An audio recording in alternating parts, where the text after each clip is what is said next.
Hello everyone, welcome to NEET Guru classes.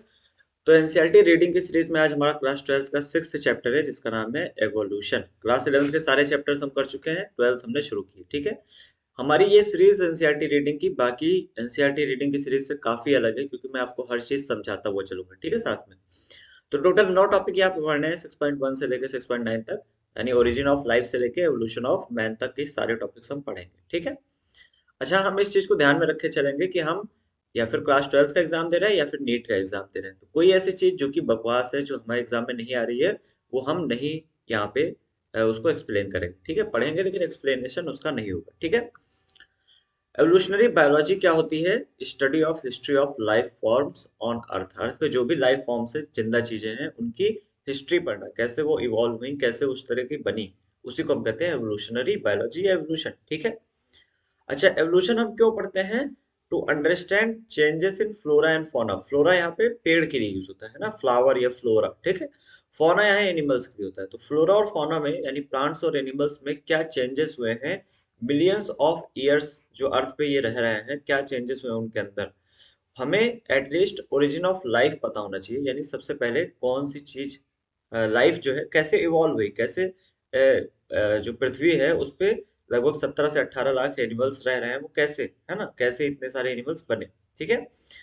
अच्छा, origin of life में हम एवोल्यूशन ऑफ अर्थ, स्टार्स और universe का पूरा पूरा एवोल्यूशन कवर करते हैं। ठीक है। तो अभी यहाँ पे इतना इंपॉर्टेंट है, फिर आगे बढ़ते हैं। तो शुरू करते हैं ओरिजिन ऑफ लाइफ से, हमारा पहला टॉपिक। ठीक है। जब हम एक क्लियर नाइट में हम स्टार्स को देखते हैं तो एक्चुअली हम टाइम में बैक को देख रहे हैं, मतलब हम पास्ट को देख रहे हैं। अब ऐसा कैसे होता है, पास्ट को कैसे देखते हैं? तो मान लेते हैं ये एक स्टार है और ये अर्थ है, यहाँ पे हम खड़े हैं। ठीक है। अब इस स्टार से लाइट चली, और ये लाइट क्योंकि स्टार बहुत दूर है तो धीमे धीमे चल रही है। जब तक लाइट हमारे पास आई तब तक ये स्टार मर गया, यानी खत्म हो गया, डिस्ट्रॉय हो गया। तो अब यहाँ पे कोई स्टार स्टार नहीं है, लेकिन ये लाइट अभी भी हमारे पास आके हमारी आंखों से टकरा रही है, तो हमें स्टार दिख रहा है। तो एक्चुअली हमें स्टार जो दिख रहा है वो है ही नहीं, वो पास्ट में था। तो हम एक्चुअली क्या देख रहे हैं? पास्ट देख रहे हैं। ठीक है।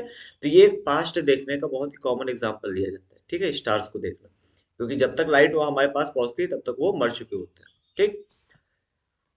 तो we are looking back in time, मतलब हम पास्ट देख रहे हैं। ठीक है। स्टेलर डिस्टेंस, स्टेलर मतलब जो होता है जो यूनिवर्स के बाहर हम डिस्टेंसेस नापते हैं, है ना, अर्थ और मून की डिस्टेंस, किसी स्टार की डिस्टेंस, उनको हम लाइट ईयर में नापते हैं। तो लाइट ईयर किसकी यूनिट है? डिस्टेंस नापने की यूनिट है। फिजिक्स में भी आपको पढ़ाया जाता है कि लाइट ईयर डिस्टेंस नापने की यूनिट है। ठीक है।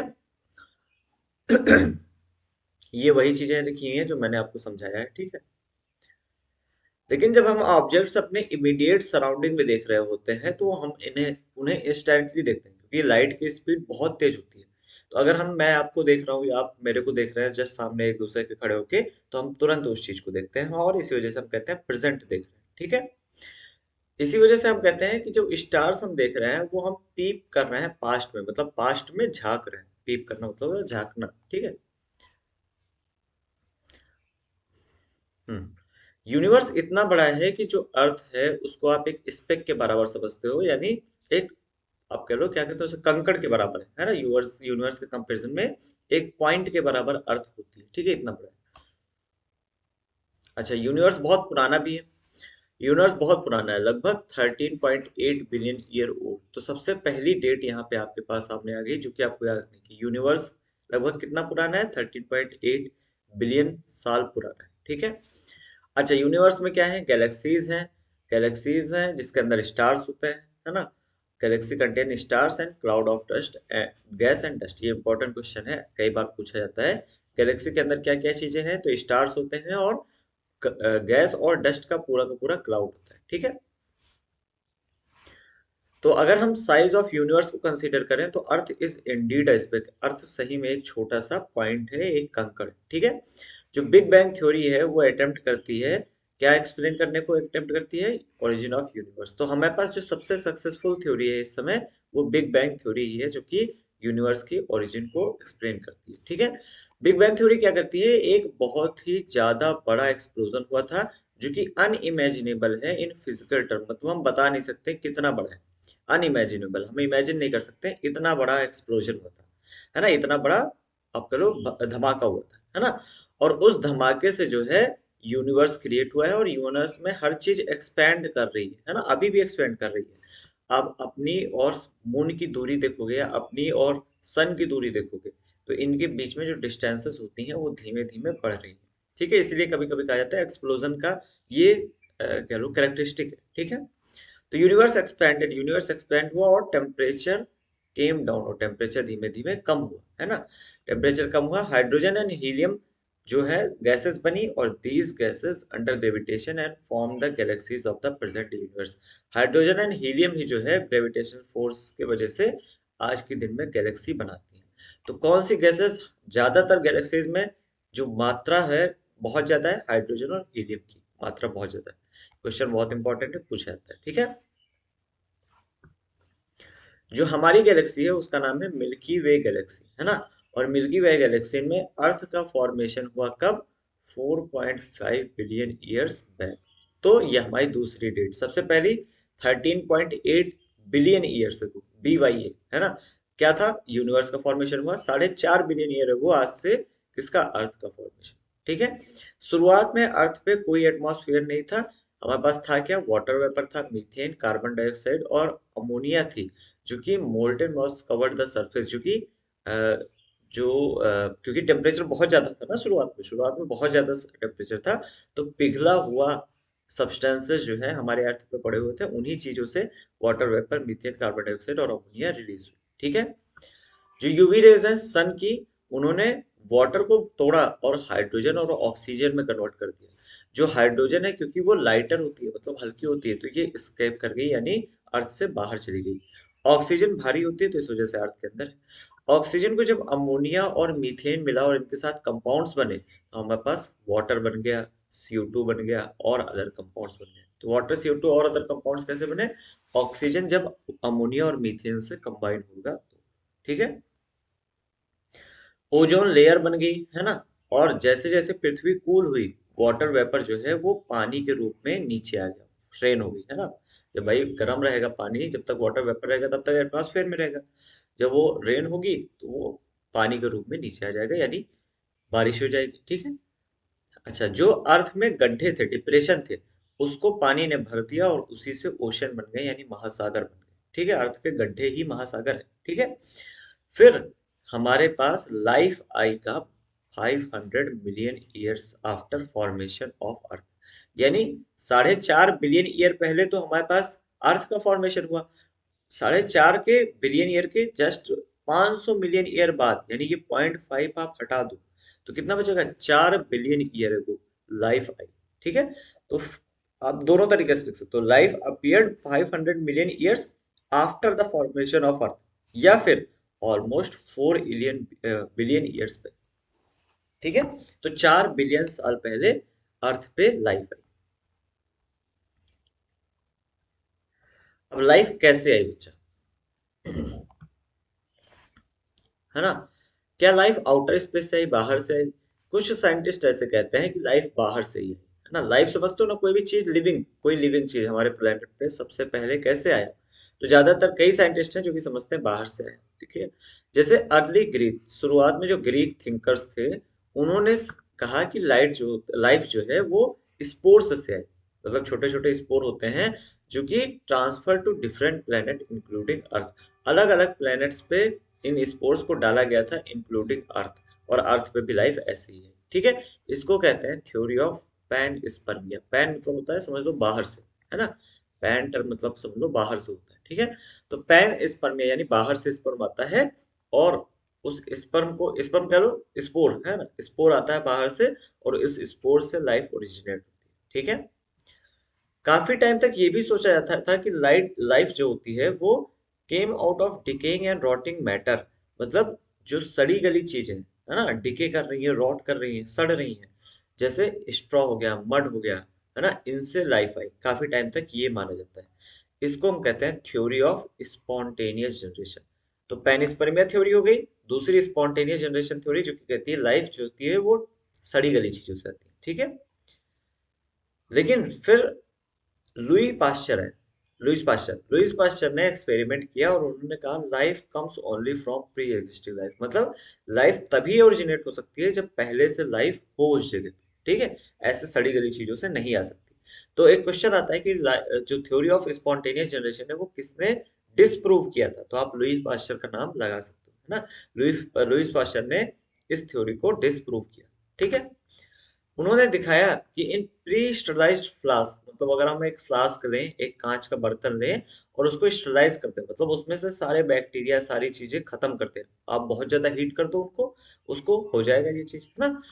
फिर इन pre sterilised flask life did not come from killed east, अगर हम उस फ्लास्क में ईस्ट को मार के रख दें तो लाइफ नहीं आएगी, कोई भी नई चीजें फॉर्मेशन नहीं होगी। ठीक है, in another flask open in air, अगर हम फ्लास्क को ओपन करके रखें तो न्यू लिविंग ऑर्गेनिज्म एरोज, नए लिविंग ऑर्गेनिज्म आ जाते हैं, कैसे, किल्ड ईस्ट से। तो देखो इन्होंने किया क्या, अगर मान लेते हैं हमने ये फ्लास्क लिया और इसको ऐसे ढक दिया, ठीक है, और इसको स्टरलाइज किया था और यहाँ पे ईस्ट डाल दिया था मरा हुआ, है ना, किल्ड ईस्ट ईस्ट डाल दिया था। तो उन्होंने देखा जब तक हमने ढक रखा है ना तब तक यहाँ पे कोई नई लाइफ ओरिजिनेट नहीं होती है, लेकिन अगर हम ऐसे खोल के रख दें, है ना, ऐसे खोल के रख दें और इसमें किल्ड ईस्ट है, मरा हुआ ईस्ट है, तो मरे हुए ईस्ट से भी लाइफ यहाँ पे धीमे धीमे आने लगती है, बैक्टीरिया या फंगस का ग्रोथ होने लगता है। ठीक है, अब ऐसा कैसे हुआ, क्योंकि आपने खुला छोड़ दिया है, जब खुला छोड़ दिया है तो बाहर से कंटामिनेशन यानी गंदगी अंदर आती है, और उस गंदगी के साथ साथ आपके बैक्टीरिया आ जाते हैं, है ना, फंगस आ सकते हैं, ये सारी चीजें उस गंदगी के साथ साथ अंदर आ सकती है।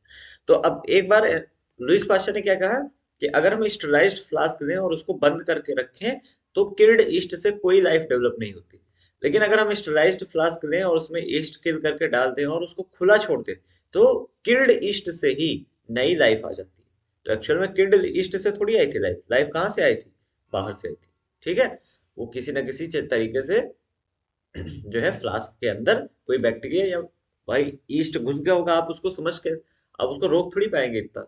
ठीक है, जब खुला हुआ चीज, खुला हुआ बर्तन में खाना रख दो सड़ने लगता है। ठीक है, तो स्पॉन्टेनियस जनरेशन जो है उसको थ्योरी को डिसमिस कर दिया गया था, मतलब डिस्प्रूव कर दिया गया था लुईस पास्चर के द्वारा। ठीक है, इसके अलावा फिर आते हैं एक बहुत ही इंपॉर्टेंट, ओपरेन जो कि रसिया के थे और हेल्डेन जो कि इंग्लैंड थे, ओपरेन एंड हेल्डेन। इन्होंने कहा कि जो पहली फॉर्म है लाइफ की, यानी सबसे पहले लाइफ जो है ये, वो from pre existing non living organic molecule से आई है, और ये सबसे ज्यादा साइंटिफिक थ्योरी है जो है कि लाइफ कैसे है। अब इसको सब सब चीजों को समझो। लाइफ इन्होंने कहा कैसे है कि प्री एग्जिस्टिंग, मतलब शुरू में जो एग्जिस्ट कर रहे हैं, नॉन लिविंग मतलब non living organic molecules, organic molecule जैसे आरएनए, प्रोटीन। भाई हमारी सेल कैसे बनी है, आरएनए, डीएनए, प्रोटीन, इन्हीं सब से बनी है। लेकिन शुरुआत में आरएनए था, आरएनए मतलब डीएनए से पहले आरएनए आ गया था, एवोल्यूशन का अगर आप क्रम देखोगे तो आरएनए का डेवलपमेंट पहले हुआ था, डीएनए का बाद में हुआ था। ठीक है, इसी वजह से यहाँ पे आरएनए लिखा हुआ है। ठीक है, तो आरएनए जो है, प्रोटीन जो है, कार्बोहाइड्रेट्स हो गए, लिपिड्स हो गए, ये क्या है, अलग अलग तरह के ऑर्गेनिक मॉलिक्यूल्स हैं, और इन्हीं के थ्रू लाइफ जो है वो बनी। ठीक है, और इसी को कहते हैं केमिकल एवोल्यूशन थ्योरी, और ये बहुत इंपॉर्टेंट है। ठीक है, क्या कहते हैं, केमिकल एवोल्यूशन थ्योरी। तो केमिकल एवोल्यूशन थ्योरी क्या कहती है, formation of diverse organic molecule from inorganic constituent, मतलब ऑर्गेनिक मॉलिक्यूल्स, इनऑर्गेनिक जो मॉलिक्यूल्स थे उनसे ऑर्गेनिक मॉलिक्यूल्स बने, और फिर ऑर्गेनिक मॉलिक्यूल से बनी लाइफ। ठीक है, समझ में आ रहा। अब ओब्रेन एंड हेल्डन ने ये भी बताया कि कुछ कंडीशंस हैं जिनको अगर हम देखें तो उसके थ्रू जो ऑर्गेनिक मॉलिक्यूल्स हैं वो इनऑर्गेनिक मॉलिक्यूल्स के द्वारा बनाए जा सकते हैं। जैसे कंडीशंस क्या है, हाई टेम्परेचर होना चाहिए, जो कि सही बात है, अर्थ का टेम्परेचर शुरुआत में हाई था। वॉल्केनिक स्टॉर्म चलते थे, और वॉल्केनिक स्टॉर्म चलेंगे तो ऑब्वियसली वॉल्केनो से क्या निकलता है, लावा ही तो निकलता है, तो बहुत हाई टेम्परेचर है। ठीक है, रिड्यूसिंग एटमॉस्फेयर रहेगा, मतलब ऑक्सीजन नहीं रहेगी, तो आपको पता है शुरू में ऑक्सीजन नहीं थी, जब यूवी रे पड़ी, वाटर टूटा, तब ऑक्सीजन निकली, और हाइड्रोजन जो निकला वो एटमॉस्फेयर में चला गया। तो रिड्यूसिंग एटमॉस्फेयर का मतलब होता है नो ऑक्सीजन, कोई ऑक्सीजन नहीं थी। ठीक है, इसके अलावा एटमॉस्फेयर में मीथेन, अमोनिया, इस तरह की गैसेस थी। ठीक है, ये कंडीशन ओब्रिन एंड हेल्डेन ने बताई कि ये कंडीशन रही होगी। इसके अलावा एक साइंटिस्ट थे 1953 में, मिलर करके। ठीक है, मिलर एक अमेरिका के साइंटिस्ट थे, ओपरेन रसिया के थे, हेल्डन इंग्लैंड के थे, थोड़ा इस चीज को याद रखना, ठीक है। मिलर ने भी सिमिलर एक्सपेरिमेंट्स किए, सिमिलर कंडीशन क्रिएट की। क्या कंडीशन क्रिएट की? हाई टेम्परेचर, एक मतलब समझ लो एक एरिया उन्होंने लिया, एक फ्लास्क ले लिया, उस फ्लास्क में बहुत ज्यादा टेम्परेचर कर दिया, ठीक है। उसमें से ऑक्सीजन सारी निकाल दी तो रिड्यूसिंग एटमॉस्फेयर हो गया, और उसमें मीथेन और नाइट्रोजन सॉरी अमोनिया जैसी गैसेस डाल दी, ठीक है। लेबोरेटरी स्केल मतलब लैब में इन्होंने किया, ठीक है। और फिर उसमें इलेक्ट्रिक डिस्चार्ज कराया, मतलब उसके अंदर फ्लास्क के अंदर इन्होंने इलेक्ट्रिसिटी का डिस्चार्ज कराया, जैसे बिजली कड़कती है हमारे बादलों में, वैसे ही उन्होंने कराया, ठीक है। और एक क्लोज फ्लास्क के अंदर, जिसके अंदर मतलब मीथेन, हाइड्रोजन, अमोनिया और वाटर वेपर थे। और कितने डिग्री पे? 800 डिग्री सेल्सियस, मतलब बहुत हाई टेम्परेचर रखा, जैसे कि अर्थ का रहा होगा शुरुआत में, ठीक है। और उन्होंने क्या देखा? अमीनो एसिड का फॉर्मेशन, बहुत इंपॉर्टेंट पॉइंट है। मिलर ने अपने एक्सपेरिमेंट में क्या देखा? अमीनो एसिड का फॉर्मेशन। क्वेश्चन डायरेक्ट पूछा जाता है। मिलर ने अमीनो एसिड का फॉर्मेशन देखा और उन्होंने कहा कि हाँ सही बात है, इनऑर्गेनिक मटेरियल से ऑर्गेनिक मटेरियल बन गया और इसी इन्हीं ऑर्गेनिक मटेरियल से लाइफ बनेगी, ठीक है। अच्छा, मिलर ने तो ये एक्सपेरिमेंट किया अपना अमेरिका के अंदर, क्योंकि अमेरिकन थे। बाकी अलग अलग साइंटिस्ट ने अलग अलग एक्सपेरिमेंट अपने अपने देशों में किया, और कुछ साइंटिस्ट को मिला क्या? शुगर का फॉर्मेशन कुछ को मिला, कुछ को नाइट्रोजन बेस जो होते हैं, यानी प्योरीन, पिरिमिडीन, है ना, 11th क्लास में मैंने पढ़ा चुका है ऑलरेडी। ये सारे बेसिस जो डीएनए में पाए जाते हैं, आरएनए में पाए जाते हैं, ये नाइट्रोजन बेसिस मिले। कुछ साइंटिस्ट को पिगमेंट्स मिले, जैसे क्लोरोफिल हो गया, कुछ साइंटिस्ट को फैट मिले। तो सारे साइंटिस्ट को अलग अलग चीजें, ऑर्गेनिक मटेरियल्स मिले इनऑर्गेनिक मटेरियल से, और यहाँ से पता चला कि हाँ ये थ्योरी सही हो सकती है, ठीक है। इसके अलावा जब हम मीटियोराइट कंटेंट को एनालाइज करते हैं, यानी बाहर से कोई उल्का पिंड आया है, मीटियोराइट जिसे कहते हैं, एस्ट्रॉयड, मीटियोराइट, है ना। अगर हम उसको करते हैं तो यहाँ पे भी ऐसे कंपाउंड्स होते हैं, मीटराइट में भी ऐसे कंपाउंड्स होते हैं जो कि इंडिकेट करते हैं कि सिमिलर प्रोसेस हर जगह स्पेस में हुई होगी, ना जहां से भी वो मीटराइट आ रहा है वहां पे भी यही प्रोसेस हुई होगी, मतलब लगभग हाई टेम्परेचर 800 डिग्री सेल्सियस का टेम्परेचर रहा होगा, अलग अलग गैसेस रही होंगी, जिससे जो है amino acid, sugar, pigment, nitrogen base, fat, इनका फॉर्मेशन हुआ, ठीक है। तो मीटराइट में भी, ठीक। With this limited evidence, the first part of conjectured story, chemical evolution was more or less accepted. लेकिन अब ये जो है केमिकल एवोल्यूशन की थ्योरी कहीं कहीं काफी एक्सेप्ट हुई, कहीं कहीं कम एक्सेप्ट हुई। क्यों? क्योंकि हमने ऑर्गेनिक मटेरियल का फॉर्मेशन तो दिखा दिया, लेकिन ऑर्गेनिक मटेरियल से लाइफ कैसे डेवलप हुई ये चीजें नहीं बताई, है ना। हमने ये बता दिया कि भाई सेल को डेवलप होने के लिए सेल के अंदर एटलीस्ट क्या amino acid, nitrogen base, pigments ये होने चाहिए सेल के अंदर। यही सब है, ठीक है। अब एक्चुअल में स्टोरी जो है एनसीईआरटी वो यहाँ पे लिखता है, We have no idea about how first self-replicating metabolic capsule of life arose। यहाँ पे मेटाबॉलिक कैप्सूल किसे कहा गया? बेसिकली सेल को, है ना। और सेल्फ रेप्लिकेटिंग मतलब जो कि डिवाइड भी कर सकती है, भाई सेल डिवाइड कर सकती है तभी तो हम लोग आज बने हैं, है ना। तो हमें कोई आइडिया नहीं है जो कि फर्स्ट जो सेल्फ रेप्लिकेटिंग मेटाबॉलिक कैप्सूल है यानी सेल है वो कैसे बनी, ठीक है, अभी कोई आइडिया हमें नहीं, ठीक है। First non cellular forms of life could have originated 3 billion year एगो। लेकिन कहा गया है कि जो नॉन सेलुलर फॉर्म्स हैं लाइफ के, जैसे वायरस, है ना, वायरस एक नॉन सेलुलर लाइफ फॉर्म है, ठीक है, जो सेल से बना नहीं है, ये लगभग 3 बिलियन ईयर एगो बना था, ठीक है। तो ये चीज याद रखना, अर्थ पे लाइफ कब आई? 4 बिलियन ईयर एगो। पहला non cellular form of life कब आया? 3 billion year ago. They have been giant molecules. ये क्या हो सकते थे? नॉन सेलुलर लाइफ फॉर्म्स में क्या हो सकते थे? जायंट मॉलिक्यूल्स, किसके? आरएनए के, प्रोटीन के। वायरस इसी से तो बनता है, आरएनए प्रोटीन से। वायरस इसी चीज से तो बनता है, पॉलीसेक्राइड्स के etcetera. These capsules reproduced their molecule perhaps। और ये कैप्सूल एक दूसरे को, अपने मॉलिक्यूल्स को बना सकते थे, है ना, जैसे डीएनए से डीएनए बन सकता है, रेप्लिकेशन जिसे हम कहते हैं, तो वैसे ही यहाँ पे लिखा है these capsules reproduced their molecules perhaps, ठीक है। The first cellular form of life did not possibly originate till about 2000 million year ago। इसी को हम 2 बिलियन ईयर ago कह सकते हैं। तो जो सेलुलर फॉर्म ऑफ लाइफ थी, यानी सेल के फॉर्म में जो लाइफ थी पहली बार, वो लगभग 2000 मिलियन ईयर को, या कह लो 2 बिलियन ईयर को आई, ठीक है। ये क्या थे? सिंगल सेल्ड ऑर्गेनिज्म रहे होंगे, ठीक है। और ये वाटर इन्वायरमेंट में रहे होंगे, ये सारे के सारे। तो हमें पता चल गया कि वाटर से ही लाइफ ओरिजिनेट हुई है, शुरुआत होती है, ठीक है। This version of a biogenesis, इसको कहते हैं theory of biogenesis. The first form of life arrows through evolutionary forces from non living molecules accepted by majority. मतलब नॉन लिविंग मॉलिक्यूल से फर्स्ट फॉर्म ऑफ लाइफ जो है एरोजेनेटी से theory of biogenesis कहते हैं। ओपरेन एंड हेर्डेन की थ्योरी भी biogenesis ही थी, उन्होंने भी सेम चीज बताई थी, ठीक है। However, once formed, how the first cellular forms of life could have evolved into complex biodiversity of today is fascinating story that will be discussed below। कैसे हुआ एवोल्यूशन आगे का वो हम बाद में डिस्कस करेंगे, ठीक है। अभी नीचे मिलर का एक्सपेरिमेंट, मिलर को क्या मिला था याद करो, ये क्वेश्चन बहुत इंपॉर्टेंट है। मिलर को अमीनो एसिड मिला था, ठीक है। तो मिलर का एक्सपेरिमेंट कुछ ऐसा था, देखो हमने यहाँ बॉइलिंग वाटर लिया और उसका टेम्परेचर कितने 800 डिग्री तक हम उसको लेके जाएंगे, ठीक है। वैक्यूम करने के लिए हमने पंप लिया, मतलब जितनी भी एयर थी या कह लो ऑक्सीजन थी वो हमने निकाल दी। हमने कौन कौन सी गैसेस डाली, मीथेन, अमोनिया, वाटर वेपर और हाइड्रोजन, ये सारी चीजें डाल दी। इलेक्ट्रोड लगाया जिससे एक स्पार्क क्रिएट किया जा सके, है ना, इलेक्ट्रिक स्पार्क क्रिएट किया जा सके, ठीक है। और वाटर इन और वाटर आउट का भी सिस्टम यहाँ पे डाला, ठीक है। तो इससे हमारे पास फॉर्मेशन किससे हुआ, किसका हुआ, अमीनो एसिड का। तो ये मिलर के एक्सपेरिमेंट का एक छोटा सा फिगर है जो कि आपको याद रखना है, ठीक है। अब लाइफ कैसे ओरिजिनेट हुई, इसकी कुछ और थ्योरीज हैं जिनको हमने देखना है, ठीक है।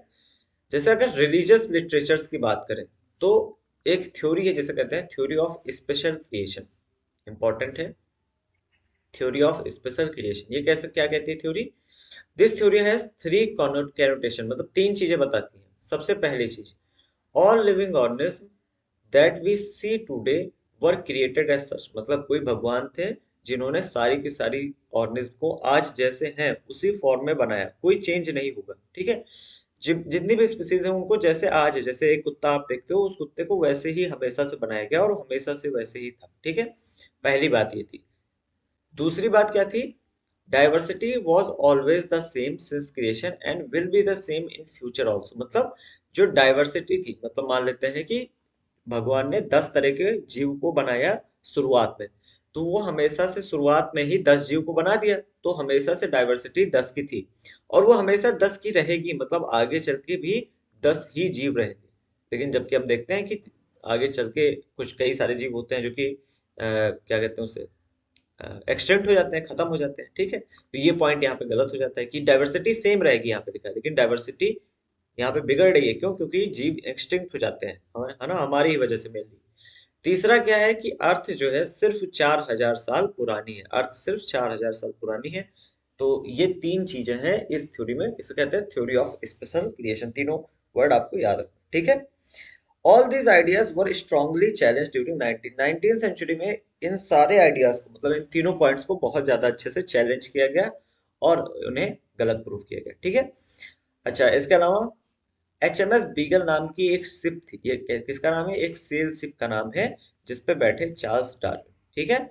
Charles Darwin concluded that existing living forms share similarities to varying degrees, not only among themselves but also with life forms that existed million years ago।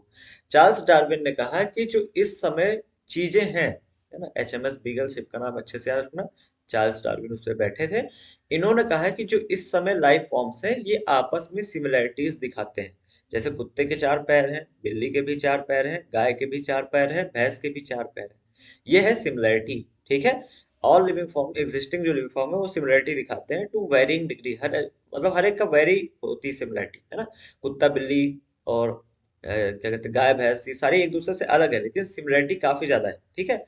Not only among themselves, ये आपस में तो सिमिलैरिटी दिखाते ही हैं, बल्कि ये जो हजारों साल पहले या मिलियंस ऑफ ईयर्स पहले जो ऑर्गेनिज्म रह चुके हैं उनसे भी सिमिलरिटी होती है इन ऑर्गेनिज्म की जो कि आज है।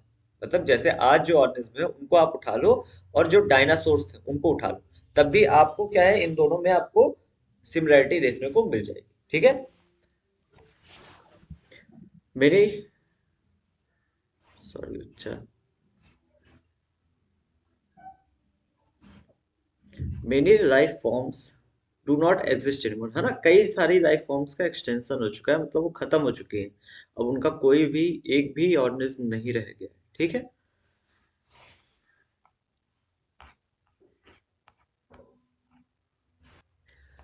अब जैसे जैसे एवोल्यूशन होता है वैसे वैसे वेरिएशन होता है, ठीक है।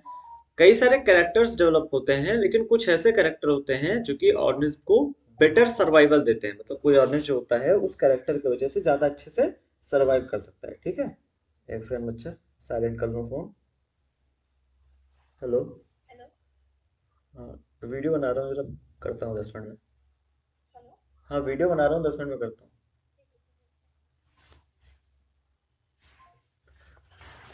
ठीक है। तो कुछ कैरेक्टर्स वेरिएशन की वजह से कुछ ऐसे कैरेक्टर्स आते हैं जिससे जो ऑर्गेनिज्म होता है वो सरवाइव बेटर कर सकता, मतलब अच्छी तरीके से सरवाइव कर सकता है। मान लेते हैं मेरे अंदर वेरिएशन हुआ और मेरी गर्मी सहने की क्षमता बढ़ गई, तो ऑब्वियसली गर्म इन्वायरमेंट में मेरा सर्वाइवल ज्यादा अच्छे से होगा, ठीक है। लेकिन और मैं आउट ब्रीड कर जाऊंगा, मतलब और ज्यादा मेरी प्रोजनी बढ़ेगी, है ना, मतलब मेरी स्पीसीज और ज्यादा बढ़ेगी बाकियों से। लेकिन कुछ ऐसे वेरिएशन भी होते हैं जो कि लेस एंडोव्ड होते हैं, मतलब कुछ ऐसे ऑर्गेनिज्म भी होते हैं जिनके अंदर वेरिएशन का कुछ खास फायदा नहीं होता है, ठीक है। तो ये वेरिएशन है जो कि एवोल्यूशन के साथ होता है, ठीक है।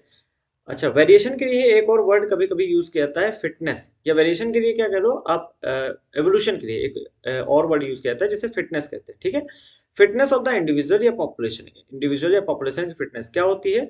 अगर हम डार्विन के अकॉर्डिंग देखें तो जो फिटनेस होती है वो ultimately and only refers to reproductive fitness, मतलब कितने अच्छे से कोई ऑर्गेनिज्म रिप्रोड्यूस कर रहा है उसी को हम फिटनेस कह देते हैं। लेकिन ये डार्विन के टर्म में, तो डार्विन ने यही कहा था कि, है ना, डार्विन का कहना था क्या, survival of the fittest, survival of the fittest, मतलब जो जितना ज्यादा फिट रहेगा उसका सर्वाइवल उतनी अच्छे से होगा, वो सर्वाइव कर जाएगा और बाकी लोग सर्वाइव नहीं कर पाएंगे। तो ये डार्विन के टर्म में है बच्चा, लेकिन है ना, क्योंकि डार्विन ने कहा है कि जो फिटनेस होती है वो रिप्रोडक्टिव फिटनेस है, मतलब जितने अच्छे से रिप्रोड्यूस कर सके कोई ऑर्गेनिज्म उसी को फिटनेस बता दी, ठीक है।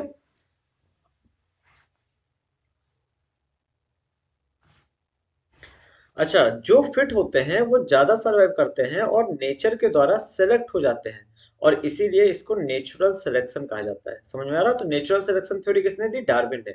इन्होंने सिंपली कहा कि जो फिट होगा वो उसको नेचर सेलेक्ट करेगा। भाई ज्यादा गर्मी में मान लीजिए मैं रह लेता हूँ और एक ऑर्गेनिज्म जो कि नहीं रह पाता, तो धीमे धीमे मैं आगे बढ़ूंगा और दूसरा ऑर्गेनिज्म जो है वो पीछे होते होते खत्म हो जाएगा, एक्सटिंक्ट हो जाएगा। तो इसे कहते हैं नेचुरल सिलेक्शन, है ना, नेचर ने एक को सिलेक्ट किया, ठीक है। तो ये डार्विन की थ्योरी है नेचुरल सिलेक्शन, बहुत इंपॉर्टेंट है, ठीक है, याद रखना है। फिर अल्फ्रेड वारिस नाम के एक साइंटिस्ट थे, एक नेचुरलिस्ट है, मतलब बेसिकली नेचर का पढ़ते थे। इन्होंने मेले आर्चिपेलागो नाम के एक साइंटिस्ट के साथ में काम किया, है ना, और सेम कंक्लूजन पे आए। ये भी इन्होंने भी यही चीज बताई जो डार्विन ने बताई नेचुरल सिलेक्शन को लेकर, ठीक है। अराउंड द सेम टाइम, उसी समय की बात है ये भी, ठीक है।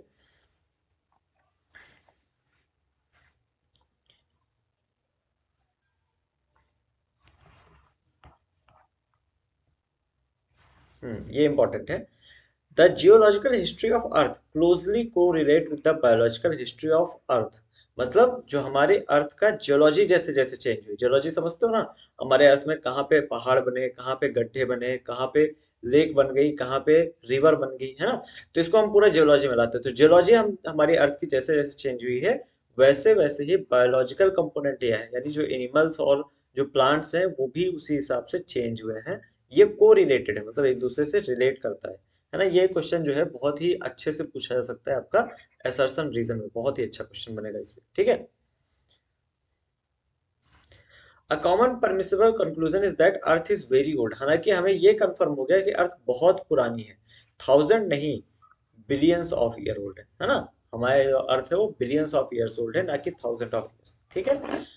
What are evidences for evolution, अब आते हैं एविडेंस, बात करते हैं कि क्यों हम कहते हैं कि एवोल्यूशन हुआ है, ठीक है। सबसे पहला एविडेंस हमारा फॉसिल है। फॉसिल जो होता है वो हार्ड पार्ट है लाइफ फॉर्म्स के, जो कि रॉक्स के अंदर देखे जाते हैं। मतलब जैसे मैं अगर कल को डेथ होती है मेरी, तो जो मेरा हार्ड पार्ट है, और वो हार्ड पार्ट क्या है, बेसिकली बोन्स मेरी, है ना। तो वो बोन हमें देखने को मिलेंगी अलग अलग जगह पे, अगर मेरे को मतलब जलाया नहीं जाता है तो, ठीक है। तो बेसिकली ये है कि उसी को हम कहते हैं फॉसिल्स, है ना। काफी टाइम बाद जब ये निकलते हैं तो हम उनको फॉसिल्स कहते हैं, ठीक है। Rocks form sediment, forms sediment and a cross section of earth crust indicates the arrangement of sediment one over the other during the long history of earth। sediment मतलब होता है बेसिकली बैठना, बच्चे, है ना। जैसे हम कहते हैं ना कि पानी में कंकड़ था, है ना, पानी में ऐसे कंकड़ घुला हुआ था, ठीक है। और जब हमने पानी को उस टाइम के लिए रख दिया तो जो पानी था तो ऊपर रह गया, लेकिन जो कंकड़ था वो नीचे ऐसे बैठ गया, इसे कहते हैं सेडिमेंटेशन। तो अर्थ के ऊपर भी टाइम के साथ साथ लेयर बाय लेयर सेडिमेंटेशन होता है ना। अब मान लेते हैं कोई ऑर्गेनिज्म इस टाइम पे मरा था, है ना, फिर उसके बाद ऊपर ऐसे लेयर बनती चली गई, लेयर बनती चली गई। तो जितने नीचे जो ऑर्गेनिज्म दिखता है हम कहते हैं वो उतना ही कैसा होगा, ओल्ड होगा, पुराना होगा। जितने नीचे मिलेगा, क्यों, क्योंकि ये लेयर वाइज अरेंजमेंट टाइम के साथ जो होता है वो बढ़ता चला जाता है, ठीक है। तो जितने भी नीचे जो ऑर्गेनिज्म दिखेगा वो क्या होगा, वो ओल्डर होगा, या कह लो एल्डर होगा, जो भी कह लो, ठीक है, ज्यादा ओल्ड होगा।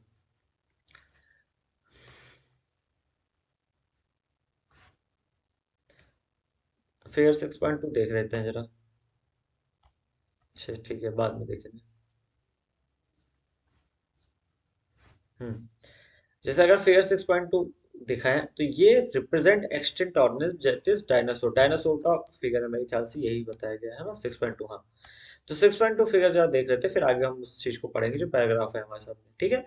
क्या a family tree of dinosaurs and their modern day counterpart organism like crocodile and bird, कौन से डायनासोर से मॉडर्न टाइम पे कौन सा ऑर्गेनिज्म मिलता है, उस चीज के हिसाब से ये फैमिली ट्री बनाई गई है, ठीक है। जैसे क्या, अगर हम बात करें तो हिस्ट्री में देखो, यहाँ पे स्टेगोसोरस है, ब्रैकियोसोरस है, फिर ट्राइनोसोरस है और ट्राइसेराप्टर्स है, हाँ, ट्राइसेराप्टर्स, ठीक है।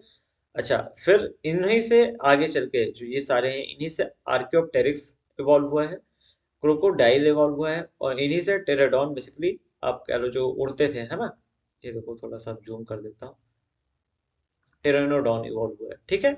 तो ये एक फैमिली ट्री बेसिकली आपको बता दिया गया है डायनासोर्स का। इसमें बहुत ज्यादा आपको ध्यान नहीं रखना है कोई चीज, ठीक है, बहुत ज्यादा घुसने की जरूरत नहीं है इसमें, क्वेश्चंस कम आते हैं बहुत ही।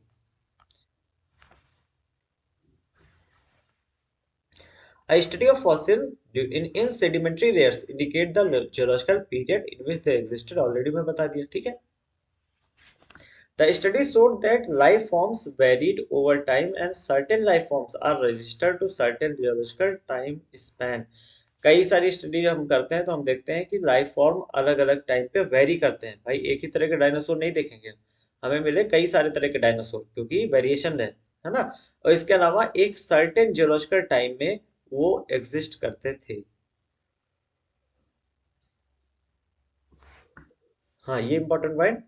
इन सारी चीजों को हम पैलियोंटोलॉजिकल एविडेंस कहते हैं। जो फॉसिल से एविडेंस मिलता है ना, इससे जो फॉसिल से एविडेंस मिलता है उसे पैलियोंटोलॉजिकल एविडेंस कहते हैं, क्योंकि पैलियोंटोलॉजी जो होती है वो यही होती है, फॉसिल्स की स्टडी करना, है ना। और क्या कहते हैं, जो एवोल्यूशन में चीजें हैं उनके बारे में स्टडी करना, ये आता है पैलियोंटोलॉजी में। तो पैलियोंटोलॉजिकल एविडेंस इसीलिए कहते हैं कि जो फॉसिल की स्टडी होती है उससे जो हमें मिलता है वो पैलियोंटोलॉजिकल एविडेंस है, ठीक है। फिर आता है embryological support, embryological support for evolution. सबसे पहले इसे प्रोज किया अर्नेस्ट हैकल के द्वारा, अर्नेस्ट हैकल या अर्नेस्ट हैकल जो भी कह लो आप, ठीक है। इन्होंने क्या देखा, during embryonic stage common to all vertebrate, इन्होंने जो एम्ब्रियोनिक स्टेज होता था दैट आर एब्सेंटेड, उसमें एक चीज देखा, क्या देखा, embryos of all vertebrates including human develop a row of vestigial gill slits। अगर हम अपने आप को ह्यूमन को आप एम्ब्रियो की स्टेज में देखो, मतलब जब बच्चा माँ के पेट में होता है उस टाइम पे देखो, तो हमारे अंदर भी क्या पाए जाते हैं, गिल स्लिट्स पाए जाते हैं। और हमारे अंदर गिल स्लिट्स पाए जाते हैं तो इसका मतलब क्या, हम कहीं ना कहीं पानी से इवॉल्व हुए हैं। हमारे बहुत पहले हमारे अंदर जो है पानी हम में रहते होंगे, तभी तो हमारे अंदर गिल स्लिट्स का भी डीएनए का पोर्शन है हमारे पास, है ना। तो ये एक वेस्टिजियल मतलब होता है ऐसा चीज जो कि हमारे पास यूज में नहीं है ना। अब हमारे गिल स्लिट्स की क्या जरूरत है, हम पानी के अंदर तो रहते नहीं है, तो धीमे धीमे खत्म हो गया। लेकिन जब हम एम्ब्रियो के फॉर्म में रहते हैं, यानी जो भ्रूण होता है जिसे आप कहते हैं हिंदी में, है ना, तो माँ के अंदर जब हम रहते हैं तो हमारे अंदर गिल स्लिट्स पाए जाते हैं behind the head, but it is a functional organ only in fish. लेकिन ये फिश में फंक्शनल होते हैं, हमारे अंदर नहीं पाए जाते हैं, हमारे अंदर फंक्शनल नहीं होते हैं। इसके अलावा हमारे अंदर सिर्फ एम्ब्रियो में पाए जाते हैं, एडल्ट में नहीं देखने को मिलते हैं, not found in any other adult, ठीक है। हालांकि ये जो प्रपोजल था एम्ब्रियोलॉजिकल एविडेंस जो अर्नस्ट हैकल ने दिया, अच्छा अर्नस्ट हैकल ने ये चीज देखा, तो ये चीज अर्नस्ट हैकल ने प्रपोज किया कि क्योंकि हमारे अंदर गिल स्लिट्स पाए जा रहे हैं तो कहीं ना कहीं से हम पानी में जो जानवर होते हैं उनसे इवॉल्व हुए हैं। लेकिन इसका पूरा प्रूफ मिल नहीं पाया। तो एक और साइंटिस्ट आए जिनका नाम था कार्ल अर्नस्ट वॉन बेयर, इन्होंने इसको डिसअप्रूव कर दिया। इन्होंने इसको डिसप्रूव या डिसअप्रूव कह दो, दोनों से ये डिसप्रूव कर दिया, ठीक है। He noted that embryos never pass through the adult stages of other animals। मतलब वर्टिब्रेट्स में तो ये चीज देखा जाता था, जो मैंने बोला ये सभी वर्टिब्रेट्स में देखा था, लेकिन जो नॉन वर्टिब्रेट्स है यानी वर्टिब्रेटा के अलावा जितने भी एनिमल्स हैं उनके अंदर ये चीज नहीं देखी जाती थी। तो इस बेसिस पे कार्ल अर्नस्ट वॉन बेयर ने इस थ्योरी को डिसप्रूव किया, डिसअप्रूव किया, आप लिख सकते हो, ठीक है।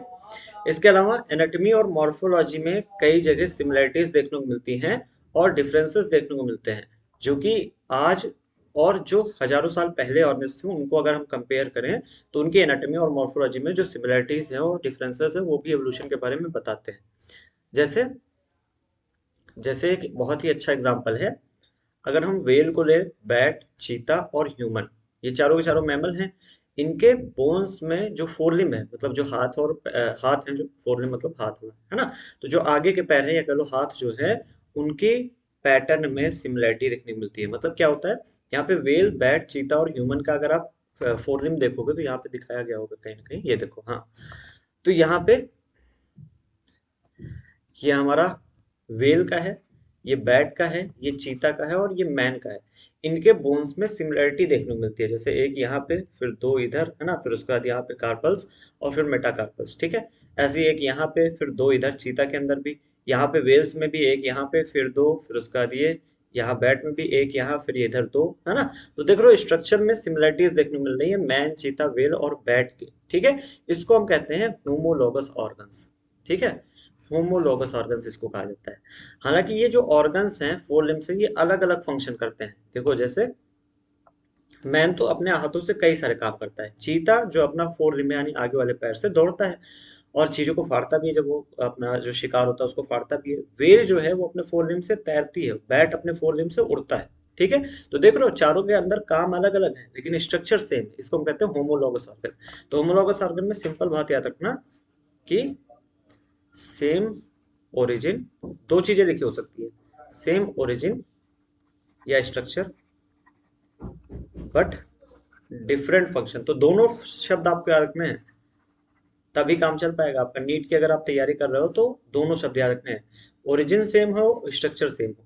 इन दोनों में से कोई शब्द आ जाए, मतलब लिखा हो सेम ओरिजिन या लिखा हो सेम स्ट्रक्चर, दोनों चीज सही होगी। तो same origin but different function या same structure but different function, तो वो होमोलॉगस ऑर्गन्स, ठीक है। इनमें एनाटॉमिकल स्ट्रक्चर में सिमिलरिटीज देखने को मिलती हैं, जैसे सबके अंदर ह्यूमरस है, रेडियस है, अल्ना है, कार्पल है, मेटाकार्पल है, फेरेंजियस है। ये आप क्लास 11 की उसमें ह्यूमन फिजियोलॉजी में पढ़ते हो, है ना। ये सारी चीजें हैं। तो ये ऐसे स्ट्रक्चर हैं, same structure developed but different direction due to adaptation to different need. अलग अलग नीड के हिसाब से वो अलग अलग एडाप्टेशन हो गया। इसे कहते हैं हम डाइवर्जेंट एवोल्यूशन। डाइवर्जेंट मतलब मान लेते हैं एक चीज ऐसी थी, है ना, दूसरी चीज भी ऐसी हुई, लेकिन क्योंकि दूसरी मान लेते हैं एक बोन हमारे पास ऐसी थी, दूसरी बोन भी ऐसी हुई, लेकिन क्योंकि वो ऑर्गेनिज्म जो है जिसके अंदर बोन है ये दूसरी जगह पे रह रहा है, मान लेते हैं पानी के पास रह रहा है या पानी के अंदर रह रहा है, तो कुछ ऐसा स्ट्रक्चर एक्स्ट्रा बन गया, ठीक है। तो इसको हम कहते हैं डाइवर्जेंट एवोल्यूशन, मतलब एक जगह से एवोल्यूशन जो है वो पूरी तरीके से अलग अलग टाइप से फैलना, ठीक है। तो इसको हम डाइवर्जेंट एवोल्यूशन कहते हैं। आपको वर्ड क्या याद रखना है, आपको याद रखना है एच डी। एच डी मतलब होमोलॉगस ऑर्गन्स जो होते हैं वो डाइवर्जेंट एवोल्यूशन शो करते हैं, ठीक है। इन स्ट्रक्चर्स को होमोलॉगस ऑर्गन कहा जाता है। Homology indicates common ancestry. Homologous organs ये शो करते हैं कि इनके चारों के जो चारों मतलब जो भी होमोलॉगस ऑर्गन्स हमें दिखते हैं उनके एंसेस्टर सेम रहे होंगे।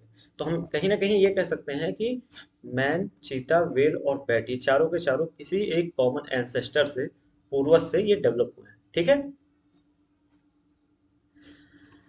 और भी एग्जांपल अगर बात करें होमोलॉगस में तो वर्टिब्रेट, हार्ट और ब्रेन। यहाँ पे ओरिजिन शब्द का यूज हुआ, देख लो, इस वजह से कह रहा हूँ ओरिजिन स्ट्रक्चर दोनों टर्म यूज करना है, ठीक है।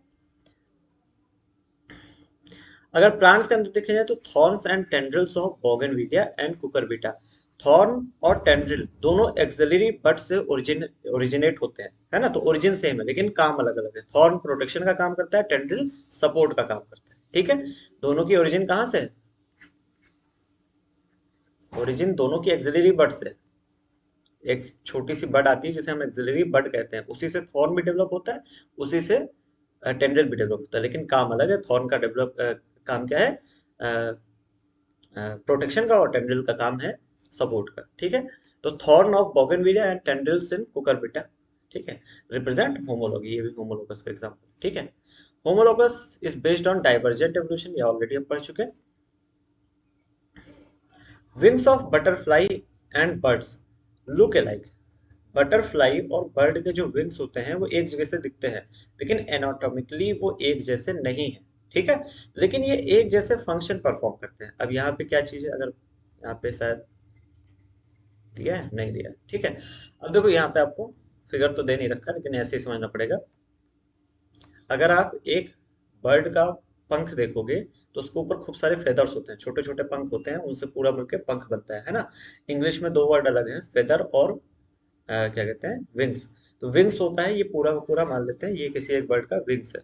और इसमें छोटे छोटे जो होते हैं, कभी कभी टूट के गिरते हैं, आप रखते हैं, जैसे मोरपंखी होगी, मोरपंखी एक फेदर है ना। तो फेदर और विंग्स, है ना। तो बर्ड में जो फेदर्स होते हैं काफी ज्यादा विंग्स होते हैं, लेकिन अगर बटरफ्लाई देखें तो बटरफ्लाई के जो फेदर्स विंग्स होते हैं उसमें फेदर्स बहुत कम देखने को मिलते हैं, है ना, नहीं होते हैं जनरली। तो wings of butterfly and birds जो होते हैं वो एनाटॉमिकली स्ट्रक्चर वाइज अगर देखें तो वो अलग अलग है, नॉट एनाटॉमिकली सिमिलर, मतलब सिमिलर नहीं है। लेकिन काम अगर दो देखें तो सिमिलर फंक्शन है, क्यों? क्योंकि दोनों का काम क्या है, उड़ना, है ना। चाहे वो बटरफ्लाई के विंग्स हो चाहे बर्ड्स के विंग्स हो, दोनों का काम करना क्या है, उड़ना, है ना। तो फ्लाई करना, तो इस वजह से फंक्शन सिमिलर है लेकिन एनाटॉमिकल स्ट्रक्चर अलग अलग है। तो इसको हम कहते हैं कन्वर्जेंट एवोल्यूशन। तो एक हमारा डाइवर्जेंट था और ये हो गया कन्वर्जेंट एवोल्यूशन, ठीक है। तो कन्वर्जेंट एवोल्यूशन को ही हम क्या कहते हैं, एक और टर्म होगा, नीचे कहीं लिखा होगा,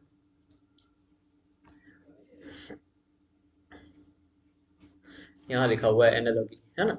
बेसिकली कन्वर्जेंट जो एवोल्यूशन होता है इसी का दूसरा टर्म होता है एनालॉगस ऑर्गन्स, होमोलॉगस और एनालॉगस, एनालॉगस, ठीक है। कैसे याद रखना है, AC analogous organ convergent evolution show करते हैं, ठीक है। तो कन्वर्ज होता है मतलब एक जगह पे आना, डाइवर्ज मतलब होता है अलग अलग डायरेक्शन में फैलना, कन्वर्ज मतलब एक जगह पे आना, ठीक है।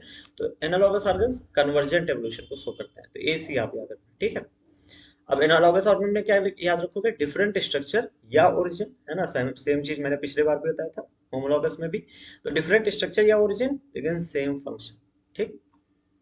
जैसे आई ऑफ ऑक्टोपस एंड मैमल्स, हमारी आंख का, चाहे ऑक्टोपस की आंख ले लो चाहे मैमल की आंख ले लो, काम क्या है, सेम है। जब काम सेम है तो हमारा एनालॉगस ऑर्गन आ जाएगा।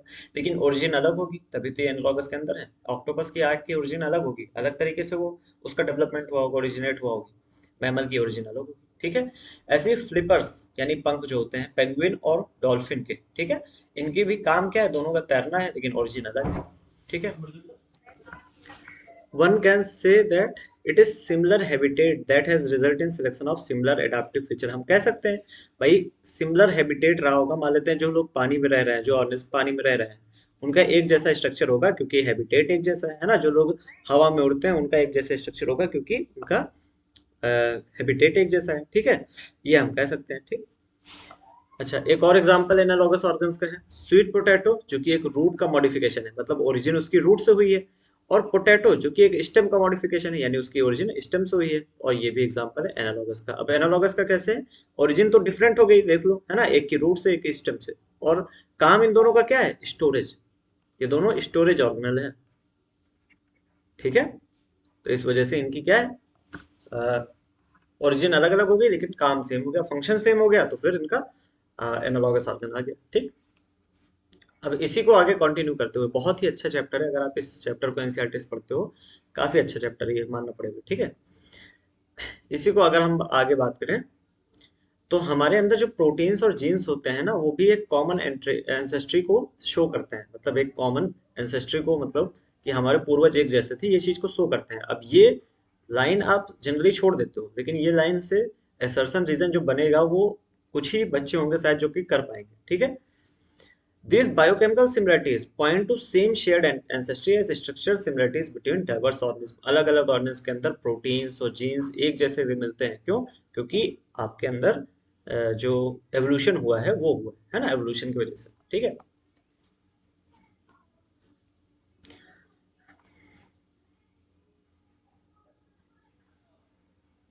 हम्म।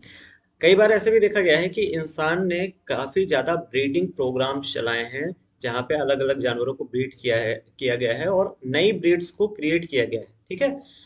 लेकिन वो सेम ही ग्रुप के रहते हैं। ऑब्वियसली अगर आप गाय को ब्रीड करोगे तो वो गाय ही बनेगी, है ना, कुत्ता नहीं हो जाएगा। तो सेम ग्रुप के होते हैं। लेकिन अगर हम हमेशा से ये चीज करते आ रहे हैं, हम ऑब्वियसली हंड्रेड्स ऑफ ईयर से, है ना, कई सौ साल से ये चीज करते आ रहे हैं, तो हम नई ब्रीड्स को क्रिएट कर देते हैं, ठीक है। और जो कि नेचर नहीं कर पा रहा है ना, तो हमने भी एवोल्यूशन में हेल्प की है इंसानों ने, ठीक है।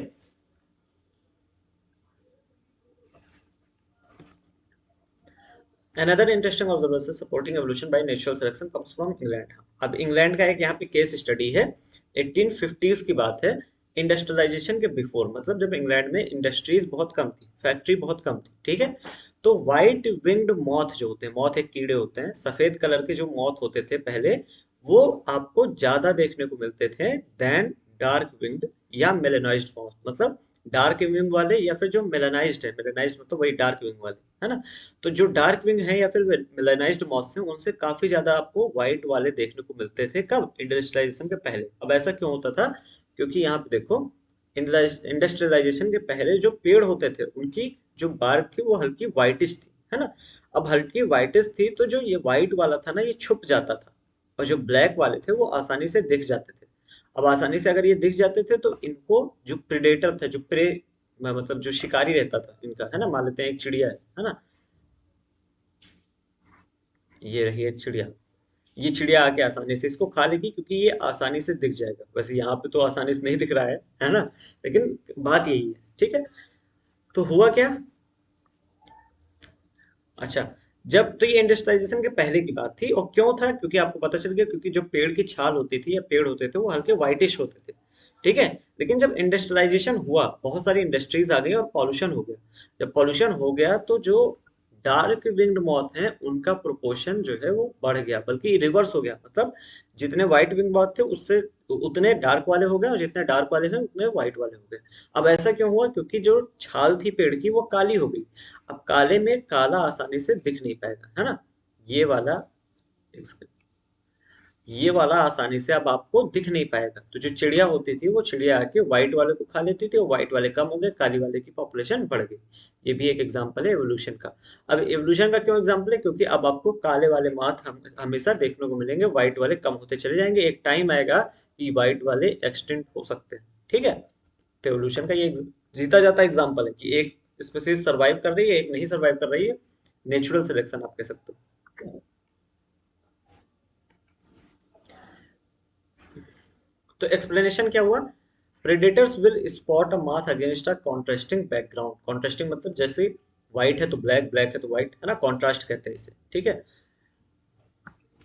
पोस्ट इंडस्ट्रियलाइजेशन पीरियड में जो ट्री ट्रंक थे वो डार्क हो गए थे, और स्मोक और सूट की वजह से, जो इंडस्ट्रीज से धुआं निकलता था उसकी वजह से, है ना।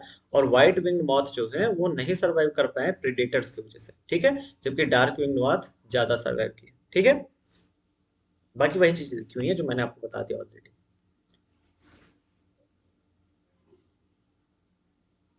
हाँ, अच्छा, इसको एक और चीज से सपोर्ट किया जाता है, इस जो हमने मिलेनाइजेशन का केस देखा, ये वाला ट्री वाला और मौत वाला, कि ये एक फैक्ट है कि जो जिस एरिया में इंडस्ट्रियलाइजेशन नहीं हुआ है वहां पे, रूरल एरियाज में, यानी जो गांव का एरिया है वहां पे जब इंडस्ट्रियलाइजेशन है नहीं, क्योंकि इंडस्ट्रीज है नहीं, तो वहां पे अभी भी मिलेनिक मॉस कम है। मतलब व्हाइट जो ब्लैक वाले जो मॉथ है वो कम है, और व्हाइट वाले ज्यादा है, ठीक है।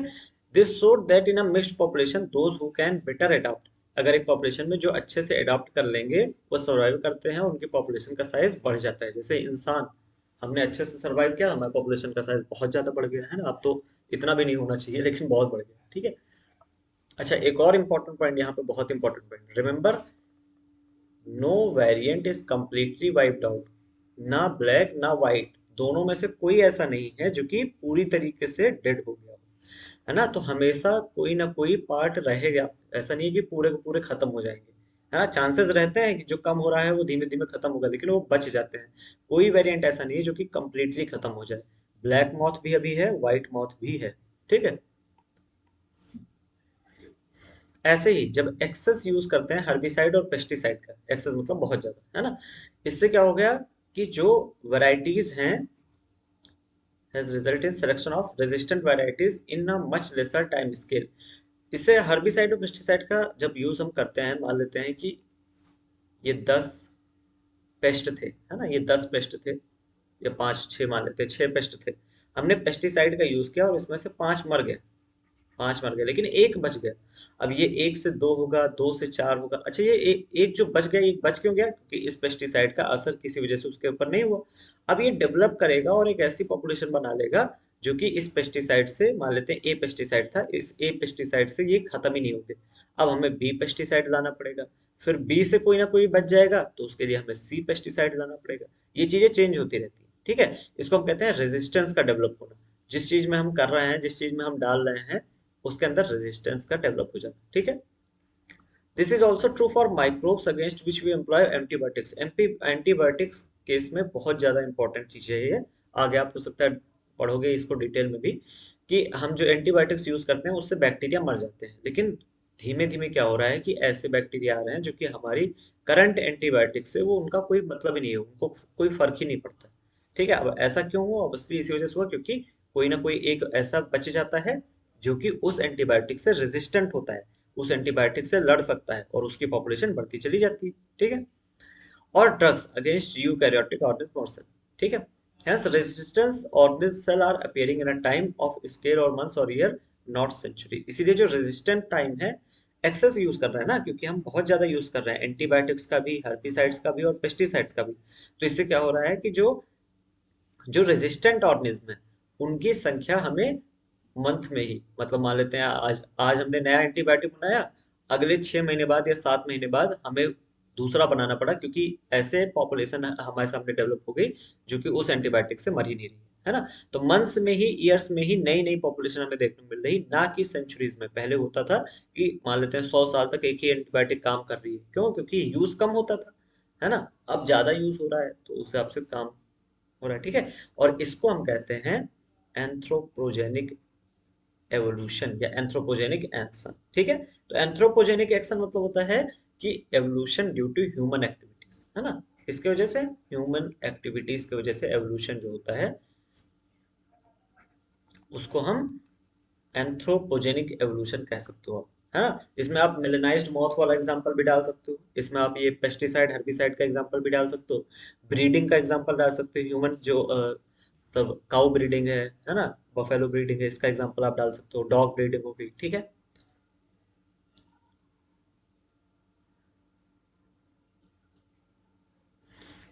अच्छा, यहाँ पे लिखा है it is a stochastic process based on chance events in nature and chance mutation in organism. Stochastic मतलब क्या होता है? रुक जाओ, सर्च करता हूँ।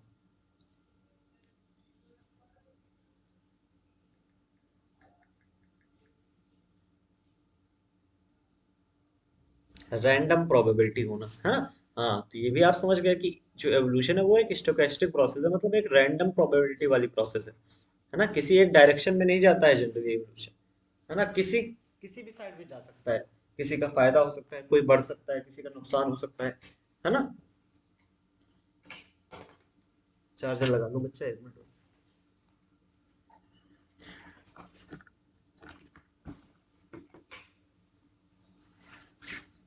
अब आते हैं आगे टॉपिक पे, एडाप्टिव रेडिएशन पे।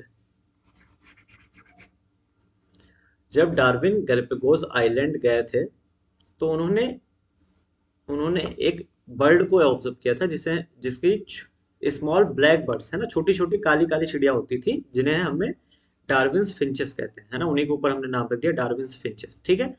तो डार्विन्स फिंचेस को डार्विन ने देखा, ठीक है।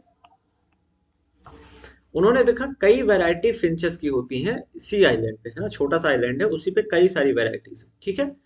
और from the original seed eating features many other forms were altered beak nose. जो ओरिजिनल फीचर था, मतलब जो फिंचेस, डार्विन फिंचेस थी, उसमें जो ओरिजिनल चिड़िया रही होंगी वो सीड ईटिंग मतलब हर्बीवोर्स थी। फिर उसके बाद कई सारी की बीक्स ऐसी उल्टी हुई थी, मतलब टेढ़ी हुई थी, जिससे हमें पता चलता था कि वो इंसेक्टिवोरस भी बन गई, मतलब वो इंसेक्ट भी खाने लगी, है ना। तो वेजिटेरियन पहले थी, बाद में इंसेक्टिवोरस हो गई, ठीक है।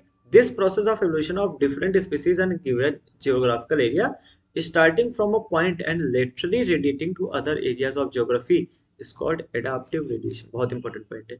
ये जो प्रोसेस हुई जहां पे एवोल्यूशन एक पॉइंट से शुरू हुआ, एक पॉइंट एक जगह से शुरू हुआ और हर जगह में रेडिएट हुआ, जैसे सन की रेज, जैसे सन की रेज रेडिएट करती है, इसको हम कहते हैं एडाप्टिव रेडिएशन। कैसे हुआ? तो आप देख रहे हो वैरायटी ऑफ बीक्स, बीक्स आप देख रहे हो, इसकी नॉर्मल बीक है, फिर इसकी थोड़ी सी छोटी हो गई, इसकी और छोटी हो गई, इसकी पॉइंटेड हो गई।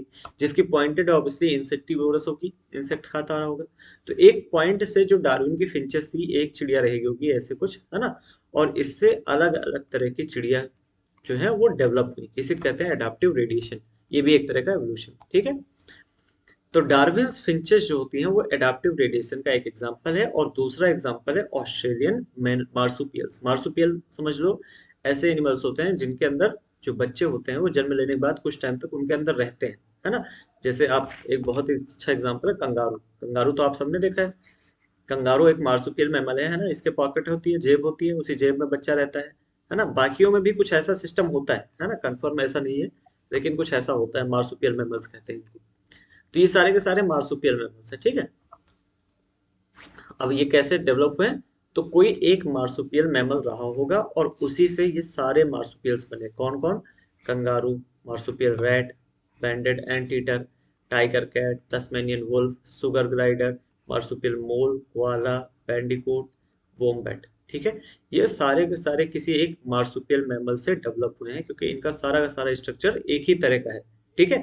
किसी एरिया में आपको ये देखने को मिल जाएगा, किसी एरिया में ये, किसी एरिया में ये, किसी एरिया में कंगारू, ठीक है। तो अलग अलग जियोग्राफिकल लोकेशंस में आपको अलग अलग मार्सुपियल्स देखने को मिल जाएंगे, और वो सारे के सारे एक जगह से डेवलप होना शुरू हुए, ठीक है। तो ये भी ऑस्ट्रेलियन मार्सुपियल एडाप्टिव रेडिएशन का एग्जाम्पल, ठीक है। अच्छा, एक बहुत ही इंपॉर्टेंट पॉइंट जो कि आपको समझ में नहीं आती है, आज समझ में आएगी। When more than one adaptive radiation appear to have occurred in an isolated geographical area, जब एक से ज्यादा एडाप्टिव रेडिएशन एक ही जगह पे हो तो वो कन्वर्जेंट एवोल्यूशन को शो करता है। अब कैसे? ये देखो,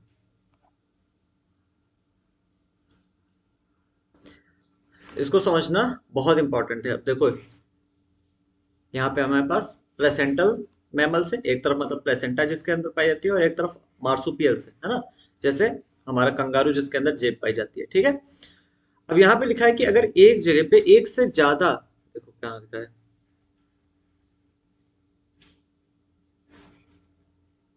हाँ अब थोड़ा सा वो हो जाता है, लोड होने में टाइम लगता है, ठीक है। किसी आइसोलेटेड ज्योग्राफिकल एरिया में अगर एक से ज्यादा एडाप्टिव रेडिएशन देखे जाए, अच्छा एक से ज्यादा एडाप्टिव रेडिएशन कहाँ है? तो जब आप इस फिगर को देखोगे तो ये पूरा का पूरा एक एडाप्टिव रेडिएशन है, मतलब जितने भी मार्सुपियल्स हैं वो आपस में एडाप्टिव रेडिएशन शो कर रहे हैं, और जितने भी प्लेसेंटल मैमल्स हैं वो भी आपस में एडाप्टिव रेडिएशन शो कर रहे हैं। तो ये दोनों आपस में क्या शो कर रहे हैं? एडाप्टिव रेडिएशन शो कर रहे हैं। तो ये दोनों आपस में मतलब खुद के अंदर एडाप्टिव रेडिएशन शो करेंगे। जैसे मार्सुपियल मोल और मार्सुपियल माउस हो गया, इनके बीच में क्या है? एडाप्टिव रेडिएशन है। मोल, यहाँ पे मोल हो गया और यहाँ पे लेमर हो गया, इनके बीच में क्या है? एडाप्टिव रेडिएशन है ना। तो ये आपस में एडाप्टिव रेडिएशन, लेकिन अगर एक दूसरे से देखा जाए, जैसे अगर हम बताएं कि मोल और मार्सुपियल मोल ये दोनों क्या शो कर रहे हैं, तो ये कन्वर्जेंट एवोल्यूशन शो करेंगे, ठीक है। लेमर और स्पॉटेड कस्कस क्या शो कर रहा है? Convergent evolution. तो जब एक एरिया में एक से ज्यादा एडाप्टिव रेडिएशन देखे जाते हैं तो वो आपस में एक दूसरे से कन्वर्जेंट एवोल्यूशन शो करते हैं, ठीक है। आगे बढ़ते हैं, बहुत इंपॉर्टेंट पॉइंट है, इसको अच्छे से याद करके रखना, ठीक है।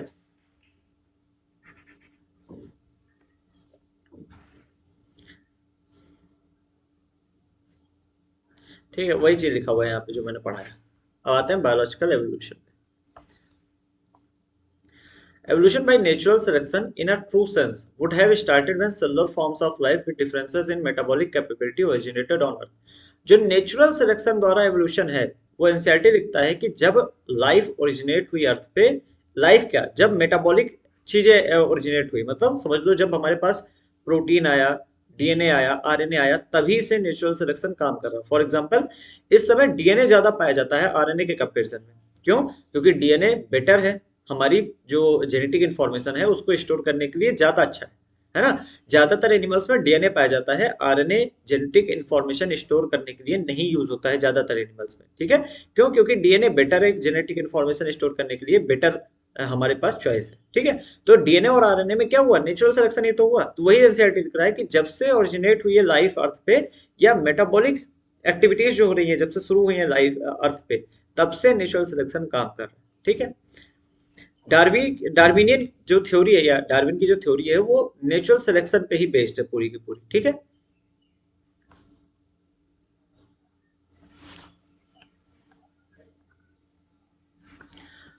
जो ऑर्गेनिज्म जितना तेज डिवाइड करेगा, रिप्रोड्यूस करेगा, उतनी ही जल्दी वो मिलियंस में हो जाएगा विद इन आवर्स, है ना। जो माइक्रोब्स बहुत जल्दी डिवाइड करते हैं, माइक्रो ऑर्गेनिज्म जो होते हैं, जो बहुत जल्दी डिवाइड होते हैं, वो मिलियंस हो जाते हैं कुछ ही घंटों में, वो उनकी जो संख्या होती है बहुत ज्यादा हो जाती है, ठीक है। अगर एक कॉलोनी ले लें, अ कॉलोनी ऑफ बैक्टीरिया, जैसे इसे कॉलोनी ए कह रहे हैं, ठीक है। Growing on a given medium has built in variation in terms of ability to use a feed component. उस बैक्टीरिया को अगर हम किसी मीडियम पे ग्रो करते हैं, मीडियम समझते हो, जैसे मान लेते हैं हम, हमें मक्खियां ग्रो करनी है, मक्खियों के लिए हमने केला रख दिया, तो केला खा के मक्खियां ग्रो हो रही है, तो मतलब केला हो गया मीडियम, ठीक है। ऐसे बैक्टीरिया एक मीडियम के ऊपर ग्रो कर रहा है, ठीक है। उस मीडियम में जो भी चीज खाने की है वो कितना यूज करता है, वो भी उसके वेरिएशन और एबिलिटी पे डिपेंड करता है। उसमें कई बैक्टीरिया होंगे जो कि काफी ज्यादा उसको यूज कर सकते हैं और जल्दी मल्टीप्लाई करेंगे। कुछ बैक्टीरिया होंगे जो कि उतना ज्यादा यूज नहीं कर सकते हैं और कम मल्टीप्लाई करेंगे, ठीक है। अगर हम मीडियम चेंज कर दें, अ change in medium composition would bring out only that part of population that can survive under new condition. अगर हम मीडियम को बदल दें, तो वो पॉपुलेशन हमारे सामने आ जाएगी जो उस कंडीशन को, नई कंडीशन को सर्वाइव कर सकती है, ठीक है। अब इसको आप इस तरीके से समझ सकते हैं कि मान लेते हैं हमने ये बैक्टीरिया लिया और यहाँ पे हमने बनाना रख दिया, है ना, केला रख दिया, बनाना नहीं लिखा। मान लेते हैं हमने लिखा बनाना प्लस एप्पल रख दिया, ठीक है, और बैक्टीरिया रख दी, ठीक है। अच्छा, इसमें से कई सारे ऐसे बैक्टीरिया जो कि बनाना खा रहे हैं, कई सारे ऐसे बैक्टीरिया जो कि एप्पल खा रहे हैं। लेकिन अब हम इसी मीडियम में से एप्पल छोड़ दें और बनाना हटा दें, बनाना हमने इस मीडियम से हटा दिया, तो अब वो बैक्टीरिया ग्रो कर जाएंगे जो कि एप्पल पे सर्वाइव कर रहे थे, और वो बैक्टीरिया खत्म हो जाएंगे जो कि बनाना पे सर्वाइव कर रहे थे। तो वही चीज लिखी हुई है यहाँ पे, ठीक है। ठीक है, अगर हम मीडियम चेंज करते हैं तो bring out only that part of the population that can survive under new condition, ठीक है। In due course of time this variant population outgrows the others. अब ये जो नई पॉपुलेशन है वो आउटग्रो कर जाएगी, मतलब बाकियों से आगे निकल जाएगी और एक नई स्पीसीज के फॉर्म में डेवलप हो जाएगी, ठीक है। For same thing to happen in a fish और fall would take million of year. अब देखो, बैक्टीरिया के केस में ये बहुत ही जल्दी हो सकता है, विद इन डेज, कुछ ही दिन में ऐसा हो सकता है। लेकिन अगर हम एक मछली ले लें या एक फॉल ले लें, तो उसके केस में मिलियंस ऑफ ईयर्स लग सकते हैं इसी चीज के अंदर, ठीक है। हम यहाँ पे ये कह सकते हैं कि बी की जो फिटनेस है वो बेटर है ए के कंपेरिजन में, तभी तो बी सरवाइव कर गया, नहीं वाला, ठीक है। नेचर सेलेक्ट्स फॉर फिटनेस, है ना, सर्वाइवल ऑफ द फिटेस्ट, यही है नेचुरल सिलेक्शन, ठीक है। One must remember that so called fitness based on characteristic which are inherited. जो फिटनेस होता है ना, वो कैरेक्टर्स पे डिपेंड करता है, जो कैरेक्टर्स आ रहे हैं, ठीक है। जैसे यहाँ पे कि हम कौन से चीज को खा रहे हैं, वो उसकी फिटनेस हो जाएगी। भाई जो एप्पल खा पा रहा है वो उसकी फिटनेस हो गई यहाँ पे। लेकिन जो नेचुरल डार्विन ने कंपेयर किया था, कंसीडर किया था, उन्होंने सिर्फ रिप्रोडक्शन की फिटनेस कंपेयर किया, कंसीडर किया था, है ना। लेकिन सिर्फ रिप्रोडक्शन फिटनेस नहीं होती है ना। यहाँ पे जैसे आप देख पा रहे हो,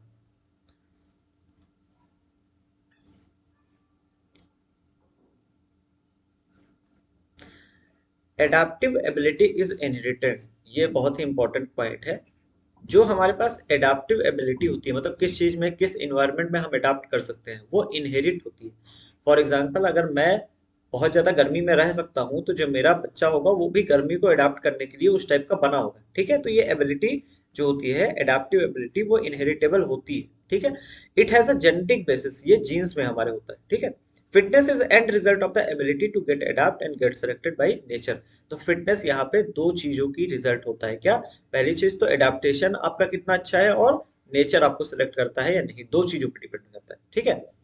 मान लेते हैं आपको गर्मी बहुत अच्छे से बर्दाश्त होती है, लेकिन नेचर ने क्या किया, ठंडी आ गई, सालों साल ठंडी ही रह रही है, तो आप खत्म हो जाएंगे, नेचर के हिसाब से आप फिट नहीं हो, है ना। अब आपको क्या करना पड़ेगा? आपको करना पड़ेगा एडाप्ट, इसी वजह से कह रहा हूँ, दो चीजें हैं। ठीक है, आपको गर्मी की आपको सहने की क्षमता है, लेकिन मान लेते हैं ठंडी पड़ने लगी लगातार, ठीक है, तो आपको अडाप्ट करना पड़ेगा ठंडी को, नहीं तो आप सरवाइव नहीं कर पाओगे। ठीक। Branching descent and natural selection are two key concept of Darwinian theory of evolution. अब ब्रांचिंग डिसेंट क्या होता है?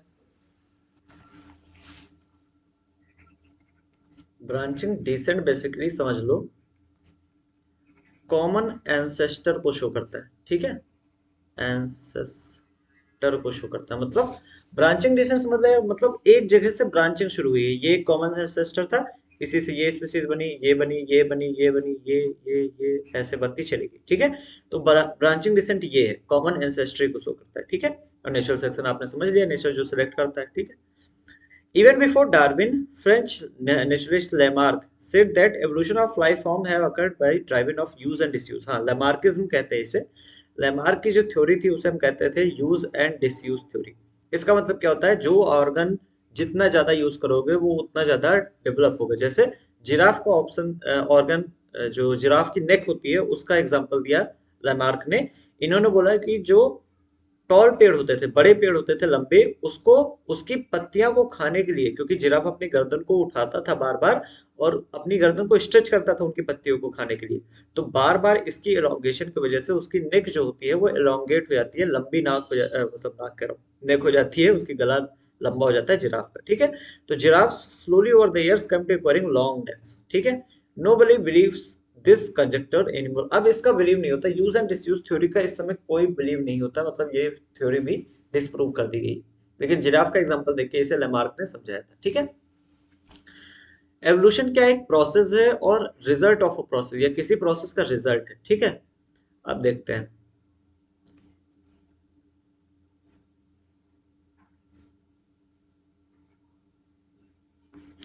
तो सिंपल समझो, we are still not very clear whether to regard evolution and natural selection as processes और end result of unknown process. अभी हम clear नहीं है इस चीज के लिए, बात खत्म। ठीक है, इस सबको अभी इतना पढ़ने की, ध्यान देने की जरूरत नहीं है बच्चा। ठीक है, तो एवोल्यूशन क्या एक खुद प्रोसेस है या किसी प्रोसेस की वजह से एवोल्यूशन हुआ है, ये चीज हमें अभी क्लियर नहीं है। ठीक है, सीधी बात। आगे बढ़ते हैं। थॉमस मेल्थस नाम के एक साइंटिस्ट थे, इन्होंने on population influence Darwin, Darwin ने मतलब डार्विन इन्फ्लुएंस हुए थे इनसे।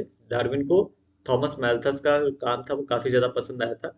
Natural selection is based on certain observation, कई सारे ऑब्जर्वेशन है जो कि फैक्चुअल है ना, जो कि सामने हमें दिखते हैं, उसके बेसिस पे नेचुरल सिलेक्शन है। फॉर एग्जाम्पल क्या, नेचर रिसोर्सेज आर लिमिटेड, जो हमारे अंदर नेचुरल रिसोर्सेज होते हैं, कितना हमारे पास पेड़ है, कितनी पत्तियां, कितना खाना है, ये लिमिटेड है ना। Populations are stable in size except for seasonal fluctuation, population stable होती है ना। सीजनल फ्लक्चुएशन या मतलब कभी कभी काफी ज्यादा होना, कभी कभी काफी कम हो जाना, उसके अलावा सीजनल जो फ्लक्चुएशन है उसके अलावा पॉपुलेशन स्टेबल होती है। Members of a population very in characteristic, members में कई सारे ऑब्वियसली अलग अलग होते हैं, in fact no two individuals are alike, है ना। Even though look superficially similar, superficially मतलब बाहर बाहर से, ऊपर ऊपर से सिमिलर दिखते हैं, लेकिन एक तरह नहीं होते। ज्यादातर वेरिएशन जो होते हैं उनका इनहेरिटेंस होता है। ये सारी चीजें हमें देखने को मिली है, कंसीडर करने को मिली है, इसलिए नेचुरल सिलेक्शन को हम मानते हैं। ठीक है,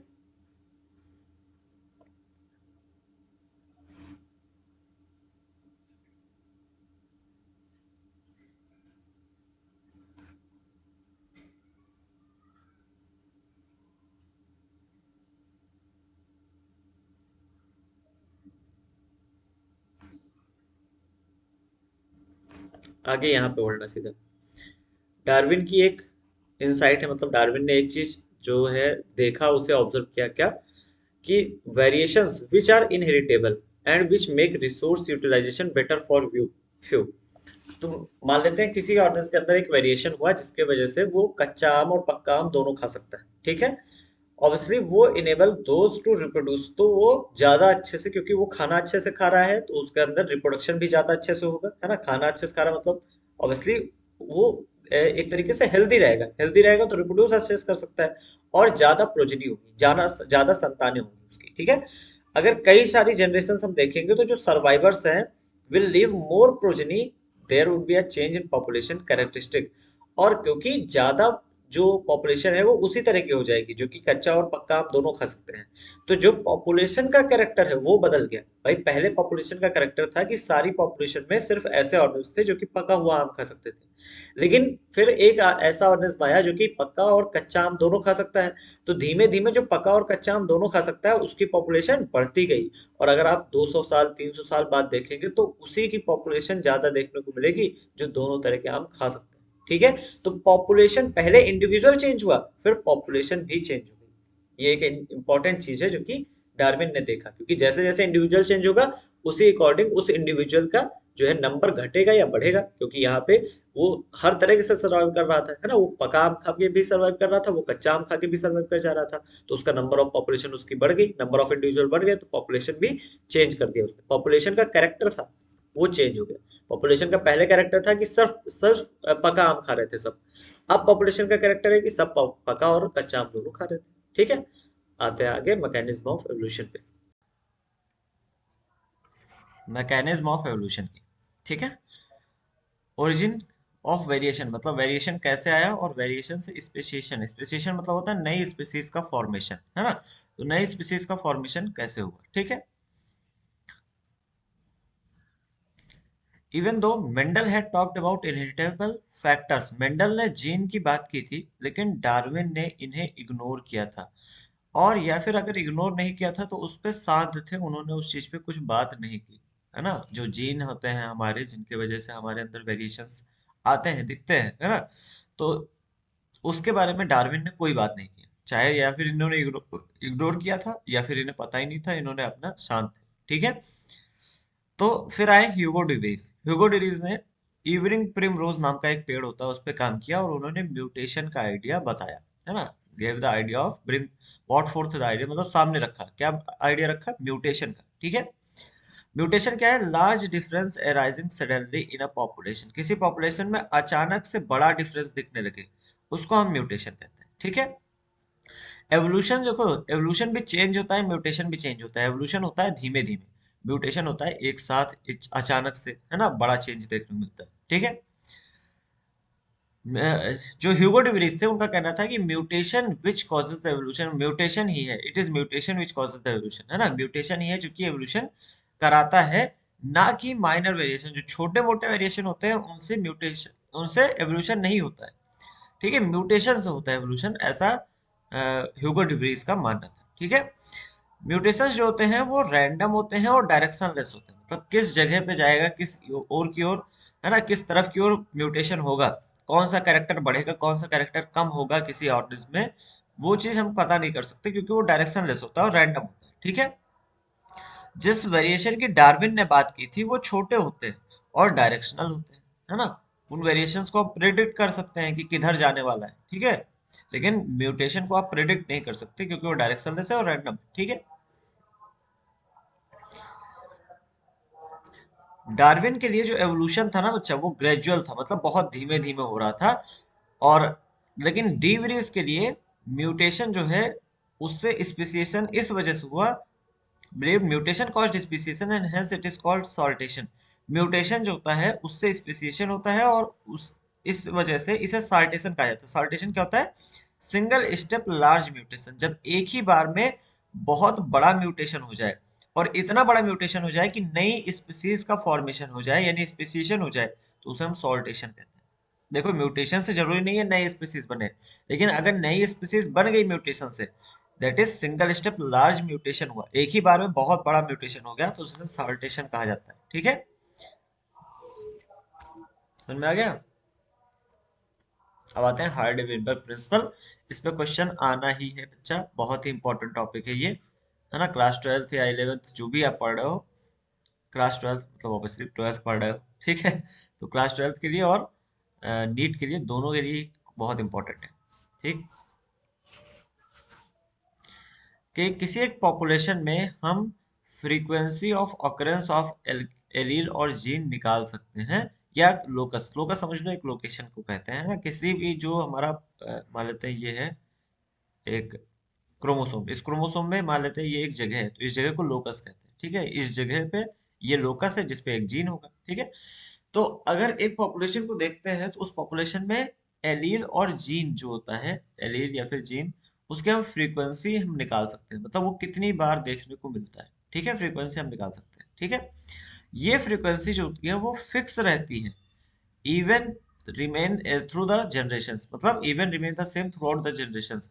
मतलब अगर आप एक जनरेशन से दूसरी जनरेशन में देखोगे, दूसरी से तीसरी जनरेशन में, तब भी ये फ्रीक्वेंसी फिक्स रहती है। लेकिन कुछ कंडीशंस है जिसे हार्डी विनबर्ग ने बताया।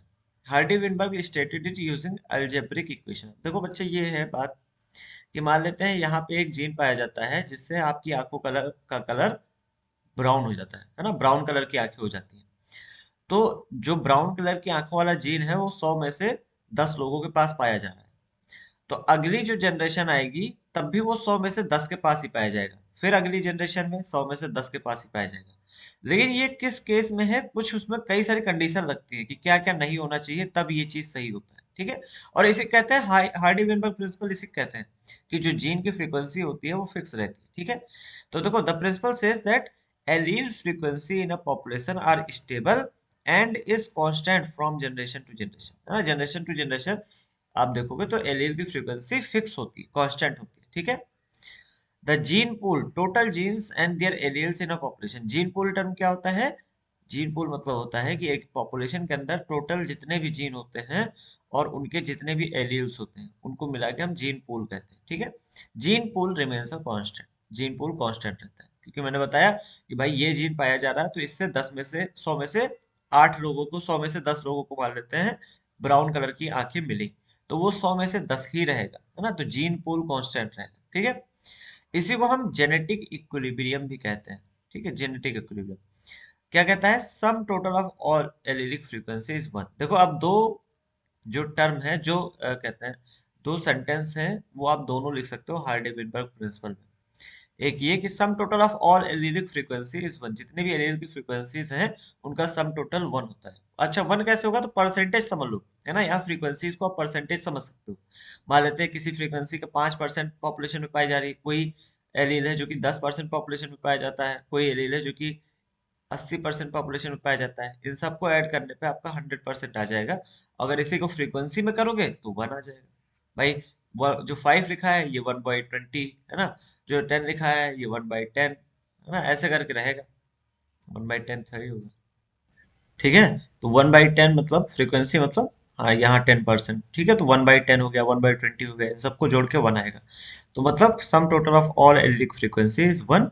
तो एक सेंटेंस ये है हार्डी वेनबर्ग प्रिंसिपल का, और एक ये है, the principle says that allele frequency in a gene population are stable and is constant from generation to generation. ये दोनों सेंटेंस बहुत इंपॉर्टेंट हैं। ये दोनों हार्डी वेनबर्ग प्रिंसिपल को शो करते हैं और दोनों आपको याद होने चाहिए। ठीक है, अब यहाँ पे ये ग्राफ है, जरा इसको समझ लेते हैं। मान लेते हैं यहाँ पे काले लोग हैं, यहाँ पे गोरे लोग हैं, और यहाँ पे सांवले।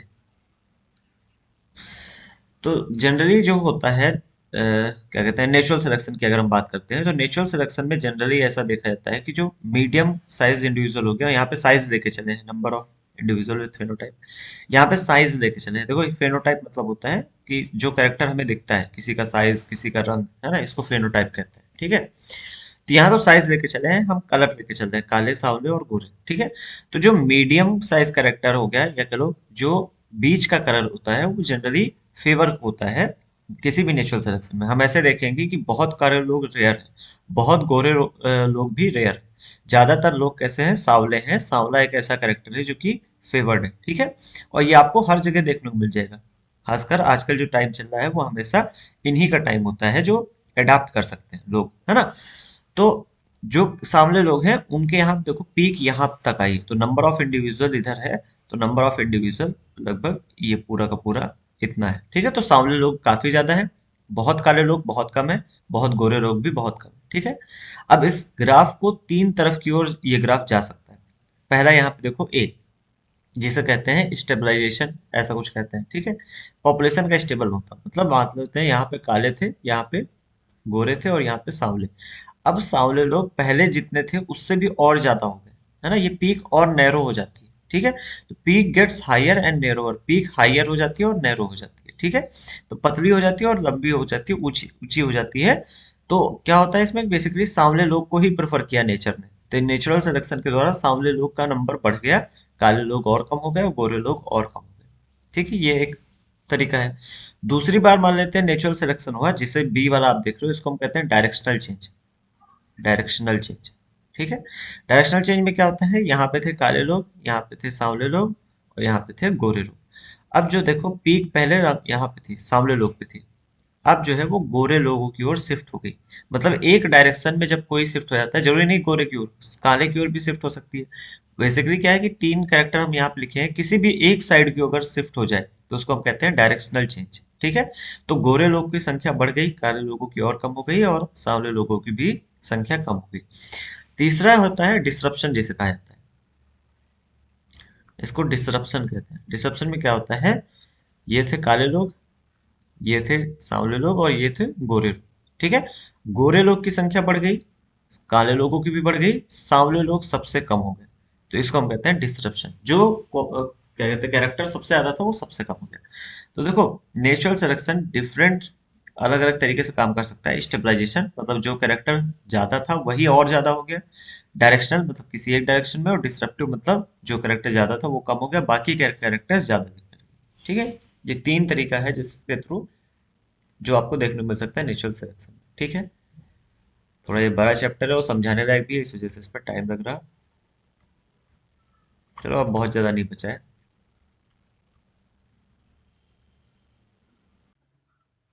तो अब देखो बच्चा, जो मान लेते हैं कैपिटल ए एलील है, उसकी फ्रीक्वेंसी पी है, और स्मॉल ए की फ्रीक्वेंसी क्यू। ठीक है, अब देखो अगली line, the frequency of capital A individuals in a population is simply P square. अब ये कैसे कहते हैं, ये ऐसे कहते हैं कि मान लेते हैं ये एक क्रोमोसोम है, डिप्लॉयड ऑर्गेनेल्स की बात हो रही है यहाँ पे, और डिप्लॉयड ऑर्गेनेल्स में आपको पता है हर क्रोमोसोम का एक पेयर होता है। ये भी क्रोमोसोम नंबर वन है, ये मम्मी से आया होगा, और ये दूसरा पापा से आया होगा। तो क्रोमोसोम नंबर वन दो थी, है ना, एक मम्मी से आया होगा, एक पापा से आया होगा। ठीक है, तो ये डिप्लॉयड ऑर्गेनेल्स में। अच्छा, the frequency of capital A simply P square, कैसे कैसे मान लेते हैं, यहाँ पे कैपिटल ए है और यहाँ पे कैपिटल ए है ना, एक मम्मी से एक पापा से, ये कैपिटल ए का आया है फ्रीक्वेंसी। ठीक है, तो होमोजाइगस कंडीशन यहाँ पे बन रही है। अब आप इसको फ्रीक्वेंसी जब आप यहाँ पे लिखते हैं, मतलब कैपिटल ए आ गया, तो इसको आप कुछ ऐसा लिखते हैं, है ना। अच्छा, इसके जगह पे कैपिटल ए की फ्रीक्वेंसी हम पी लिखते हैं, दूसरे कैपिटल ए की भी फ्रीक्वेंसी हम पी लिखते हैं, और ये पी और पी मल्टीप्लाई करते हैं, पी स्क्वायर आ जाता है ना, ये मल्टीप्लाई में होता है आपस में। तो कुछ इस तरीके से फ्रीक्वेंसी आ जाती है, इसको बहुत ज्यादा समझने की जरूरत नहीं है। ठीक है, ऐसे ही अगर आप स्मॉल ए लेंगे, तो उसके लिए आप स्मॉल ए की फ्रीक्वेंसी क्यू, दूसरे वाले स्मॉल की फ्रीक्वेंसी क्यू, और ये क्यू स्क्वायर आ जाएगा। अच्छा, जब आप दूसरे आगे बढ़ते हैं तो थोड़ा सा चेंज आता है। अभी तो होमोजाइगस कंडीशन थी, मतलब ये दोनों एकदम सेम थे, है ना, क्रोमोसोम जो है दोनों एकदम सेम है, क्योंकि होमोजाइगस कंडीशन आ रही है। ठीक है, लेकिन जब हेट्रोजाइगस कंडीशन आती है, मतलब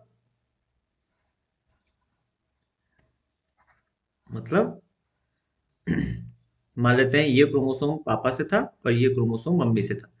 अच्छा, जब पापा वाला क्रोमोसोम था उसमें कैपिटल ए एलील था इस जगह पे, और जो मम्मी वाला क्रोमोसोम था उसमें कैपिटल नहीं स्मॉल ए एलील था इस जगह पे। ठीक है, तो कैपिटल ए और स्मॉल ए की फ्रीक्वेंसी हो गई पी क्यू, है ना, पी और मल्टीप्लाई करो क्यू करोगे, है ना, कैपिटल ए की पी और स्मॉल ए की पी। ठीक है, लेकिन एक और चीज हो सकती है कि अगर मान लेते हैं इसका एक दूसरा कॉम्बिनेशन हो जाता है, मतलब जो मम्मी वाला क्रोमोसोम है वो पापा वाला क्रोमोसोम होता और पापा वाला मम्मी वाला, मतलब ये मेल होता, ये फीमेल होता, और ये मेल होता, तो क्या होता। तो मान लेते हैं ये फीमेल है, और यहाँ पे जो कैपिटल स्मॉल ए फीमेल के पास था ना, अब स्मॉल ए की जगह फीमेल के पास कैपिटल ए आया यहाँ पे। ठीक है, और पापा के पास कैपिटल ए था, कैपिटल ए की जगह उनके पास स्मॉल ए आ गया कुछ इस जगह पे। तो देख रहे हो यहाँ पे दो पॉसिबिलिटी बन रही है, पहले ऐसा नहीं था, पहले एक ही पॉसिबिलिटी बनती थी। भाई ये मान लेते हैं मदर का क्रोमोसोम है और ये फादर का। ठीक है, अगर आप एक्सचेंज भी कर दोगे, इसको आप मदर का कर दोगे और इसको फादर का कर दोगे, तो है क्या दोनों के पास, कैपिटल ए ही तो है, कोई अंतर तो आएगा नहीं। स्मॉल ए होता तब भी कोई ना अंतर आता, लेकिन जब कैपिटल ए और स्मॉल ए है, तो मम्मी के पास मान लेते हैं कैपिटल ए था, पापा के पास स्मॉल ए था। दूसरी कंडीशन क्या हो गई कि मम्मी के पास स्मॉल ए है, पापा के पास कैपिटल ए है। तो कैपिटल ए और ए की फ्रीक्वेंसी पी क्यू एक तरीके से, और दूसरे तरीके से क्यू पी, दोनों हो सकती है ना। ये किस कंडीशन में आया, मम्मी पापा, ये मम्मी पापा की जगह पापा मम्मी कर दो, है ना, दो अलग अलग कंडीशन। अब पी क्यू और क्यू पी आपको पता है ये सेम ही है, अलजेब्रा अगर आपने पढ़ी है तो पी क्यू को आप क्यू पी भी लिख सकते हो, है ना। तो यहाँ क्यू पी की जगह आप पी क्यू भी कर सकते हो, है ना। आपको पता है कि अलजेब्रा अगर आपने पढ़ी है तो आपको पता है A into B equal to B into A, है ना। बेसिकली पी क्यू के जगह पे हम क्यू पी भी कर सकते थे, है ना। और जैसे ये क्यू पी है, क्यू पी के जगह पे हम पी क्यू भी कर सकते हैं, ठीक है।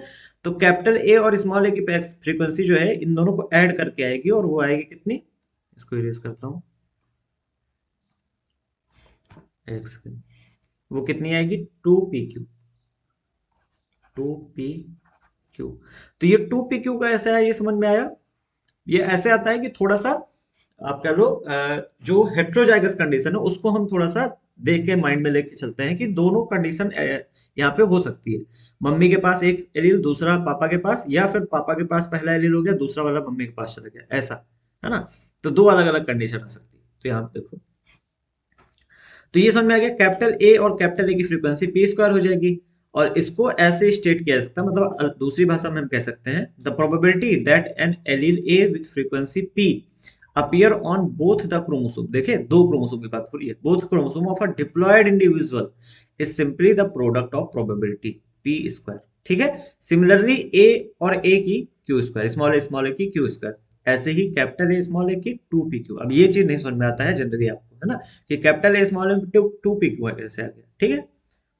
अच्छा, अब क्योंकि दो चीजें आ गई यहाँ पे देखो,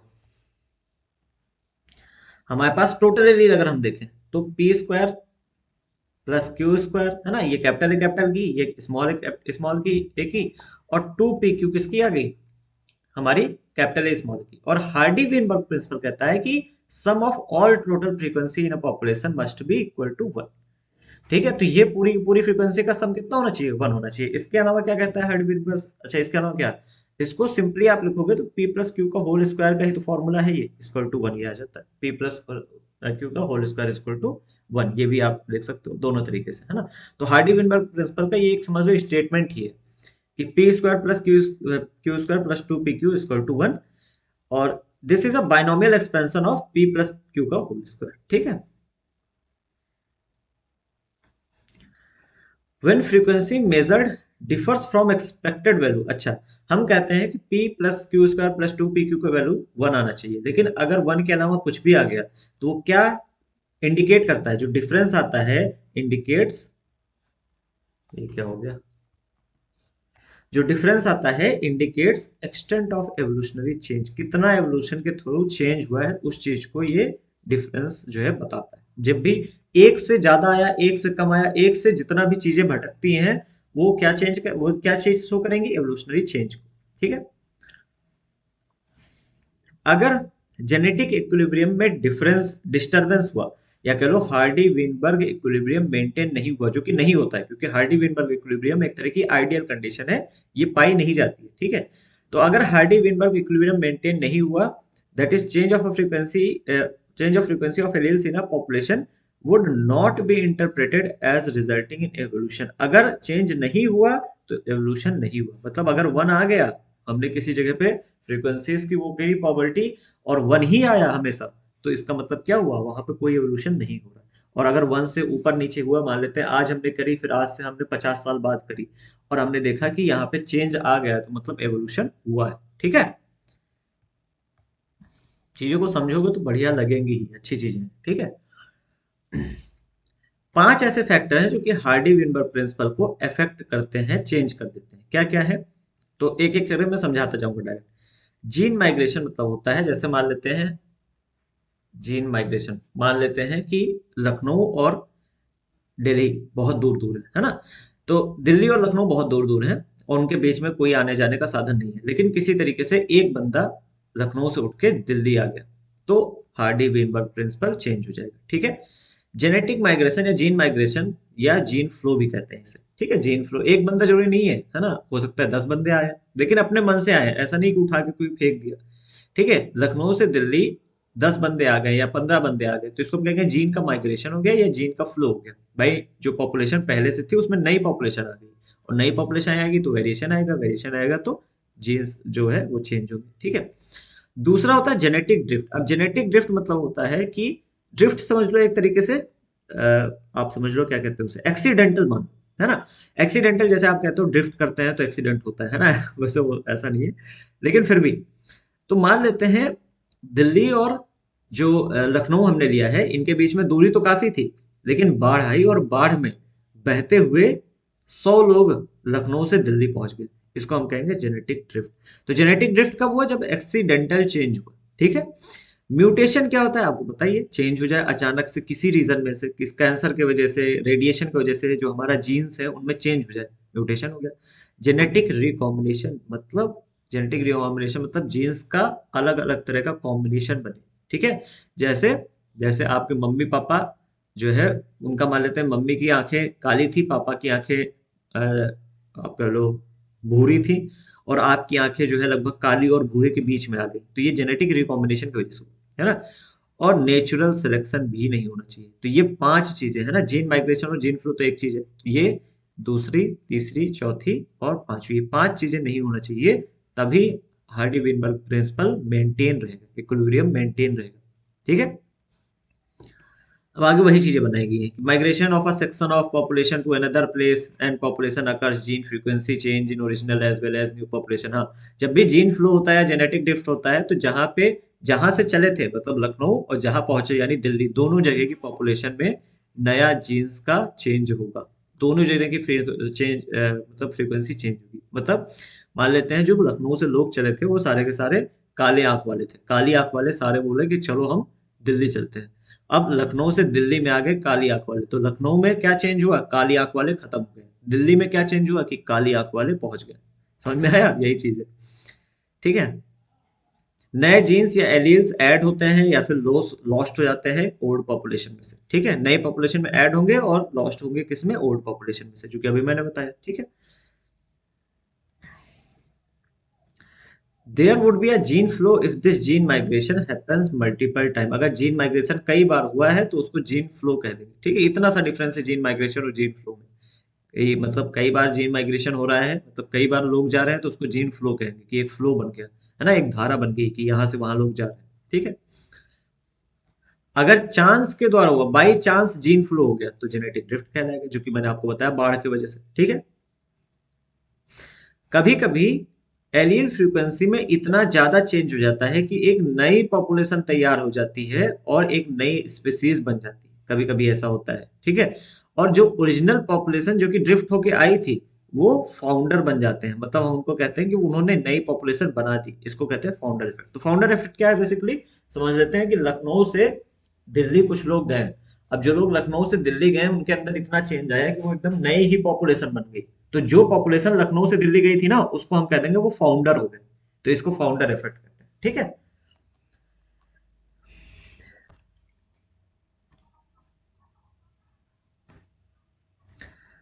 माइक्रोब्स पे जो एक्सपेरिमेंट किए जाते हैं उनसे देखा गया है, so that pre existing advantages, जो पहले से एडवांटेज है म्यूटेशन का, अगर उनको हम सेलेक्ट कर लें, मतलब उनको हम जैसे मान लेते हैं कोई ऐसा माइक्रोब है जिसके अंदर प्रोटीन ज्यादा बन रहा है, तो उसको हम सेलेक्ट कर लेते हैं कि ये माइक्रोब हम आगे बढ़ाएंगे, उससे नए फिनोटाइप्स डेवलप होते हैं, मतलब नए नए तरह की चीजें आपको देखने को मिलेंगी, उसके अंदर प्रोटीन ज्यादा डेवलप होगा, उसका मसल ज्यादा होगा, ठीक है, ऐसा कुछ, है ना। माइक्रोब्स में मसल थोड़ी होता होगा, लेकिन फिर भी मान लेते हैं, ठीक है।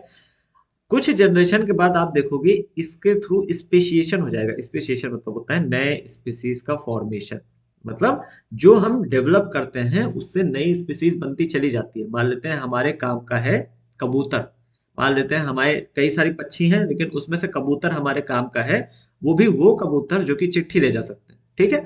हम उस कबूतर को सेलेक्ट कर लेते हैं और हम कहते हैं इसकी हम ब्रीडिंग कराएंगे, इसको पालेंगे, इसको प्यार से रखेंगे। अब वो कबूतर नई स्पीसीज बन जाती है, जिसे हम स्पेशिएशन कहते हैं, ठीक है।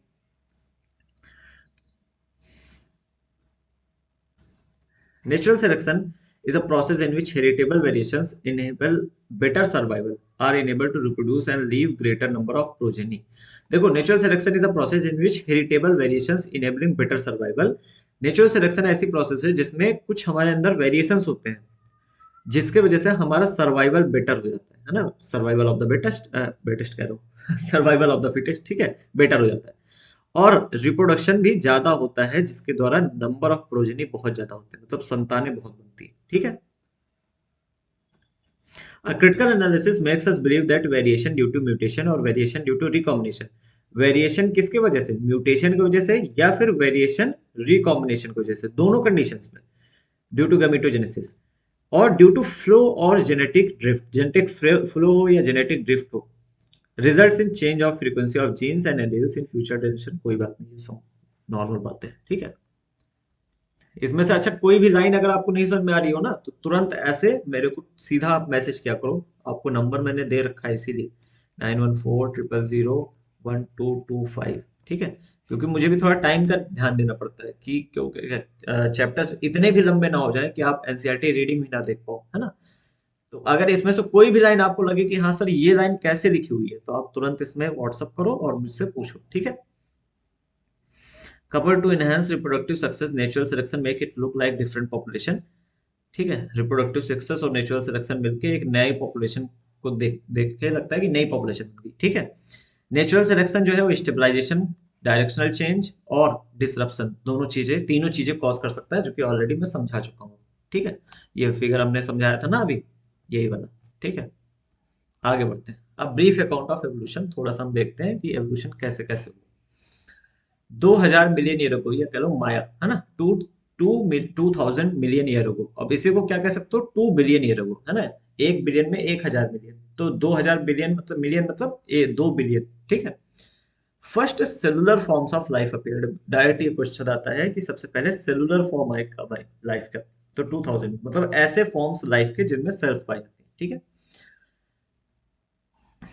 अब नॉन सेलुलर एग्रीगेट से मतलब जो सेल नहीं थी उससे सेल कैसे बन गई, जब भाई पहली सेल कैसे बनी, नॉट नोन, ये हमें अभी तक नहीं पता है, ठीक है। कुछ ऐसी सेल्स हैं जिनमें ऑक्सीजन रिलीज करने की कैपेसिटी होती है। The reaction could have been similar to light reaction, ये लाइट रिएक्शन जैसे ही होता है, जो कि फोटोसिंथेसिस में होती है ना। जिसमें वाटर को स्प्लिट किया जा सकता है और लाइट हार्वेस्टिंग पिगमेंट्स होते हैं। ये आप अगर अभी डायरेक्ट इस चीज को पढ़ रहे हो तो आपको समझ में नहीं आएगा। 11th का जो चैप्टर है फोटोसिंथेसिस इन हायर प्लांट, उसको आपको अच्छे से पढ़ना पड़ेगा, उसकी भी एनसीईआरटी रीडिंग हो चुकी है, तो आप उसको पढ़ सकते हो, ठीक है। और फिर सिंगल सेल ऑर्गेनिज्म जो है उनसे मल्टी सेल ऑर्गेनिज्म बने, ठीक है। 500 मिलियन ईयर एगो की बात करें तो इनवर्टिब्रेट्स बन चुके थे, ठीक है। जॉलेस फिश आई लगभग 350 मिलियन ईयर एगो, सी वीड्स और कुछ प्लांट्स एग्जिस्ट होने लगे थे 320 मिलियन ईयर एगो, ठीक है। जो पहले ऑर्गेनिज्म थे वो, we are told that the first organism that invaded land were plants, सबसे पहले जो लैंड पे ऑर्गेनिज्म आए होंगे वो प्लांट्स होंगे। अच्छा, लाइफ शुरू कहाँ से हुई, पानी से, है ना। तो पानी से लैंड पे, पहले लैंड पे कुछ नहीं था, जो लाइफ शुरू हुई है वो पानी में शुरू हुई है। फिर पानी से लैंड में जो सबसे पहले ऑर्गेनिज्म आए हैं दुनिया में वो प्लांट्स ही है, ठीक है। ऐसी फिश होती थी जिनके अंदर स्ट्रॉन्ग फिन्स होते हैं, जो कि लैंड पे आ सकती हैं और वाटर में भी वापस जा सकती हैं, ठीक है। लगभग 350 मिलियन ईयर एगो ये चीज देखा गया था, है ना। ऐसी फिश जो कि लैंड पे भी आ सकती है, वापस पानी में जा सकती है, ठीक है।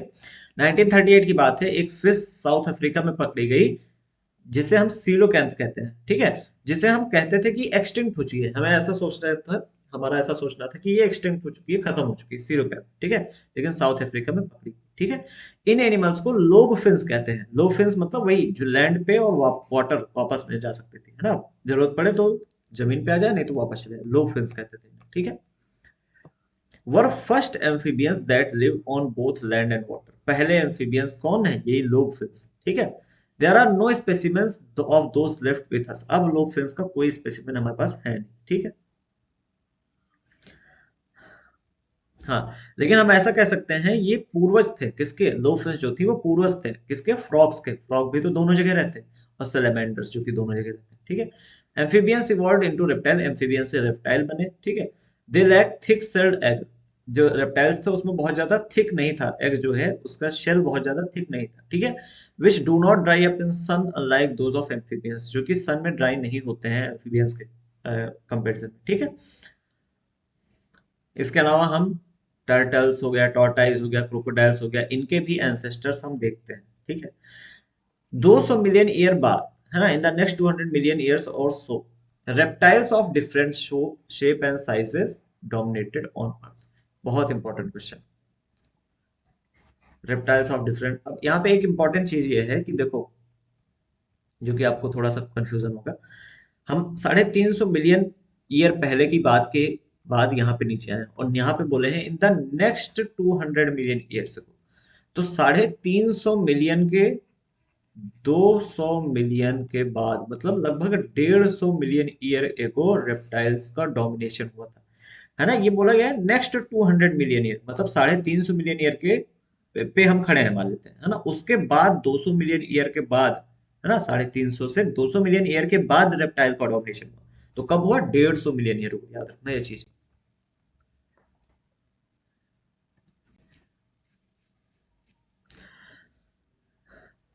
टेरिडोफाइट्स बने, ठीक है। जब ये फिल हुए, मतलब जब ये खत्म हुए टेरिडोफाइट्स जो होते हैं बड़े फल्स, तो कोल डिपॉजिट बने, जो कि आजकल बिजली बनाने के लिए कोयला आप यूज करते हैं, वो यही थे, ठीक है।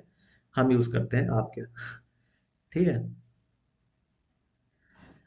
ये रेप्टाइल्स जो होते हैं वो, कुछ reptile, some of these land reptiles, कुछ रेप्टाइल जो कि ज्यादातर लैंड पे रहते थे, ये वापस से वाटर में मूव किए और फिश बन गए, फिश लाइक रेप्टाइल बन गए। Probability 200 year, probably 200 million year को, जिन्हें इक्थियोसोर्स कहते हैं, ठीक है।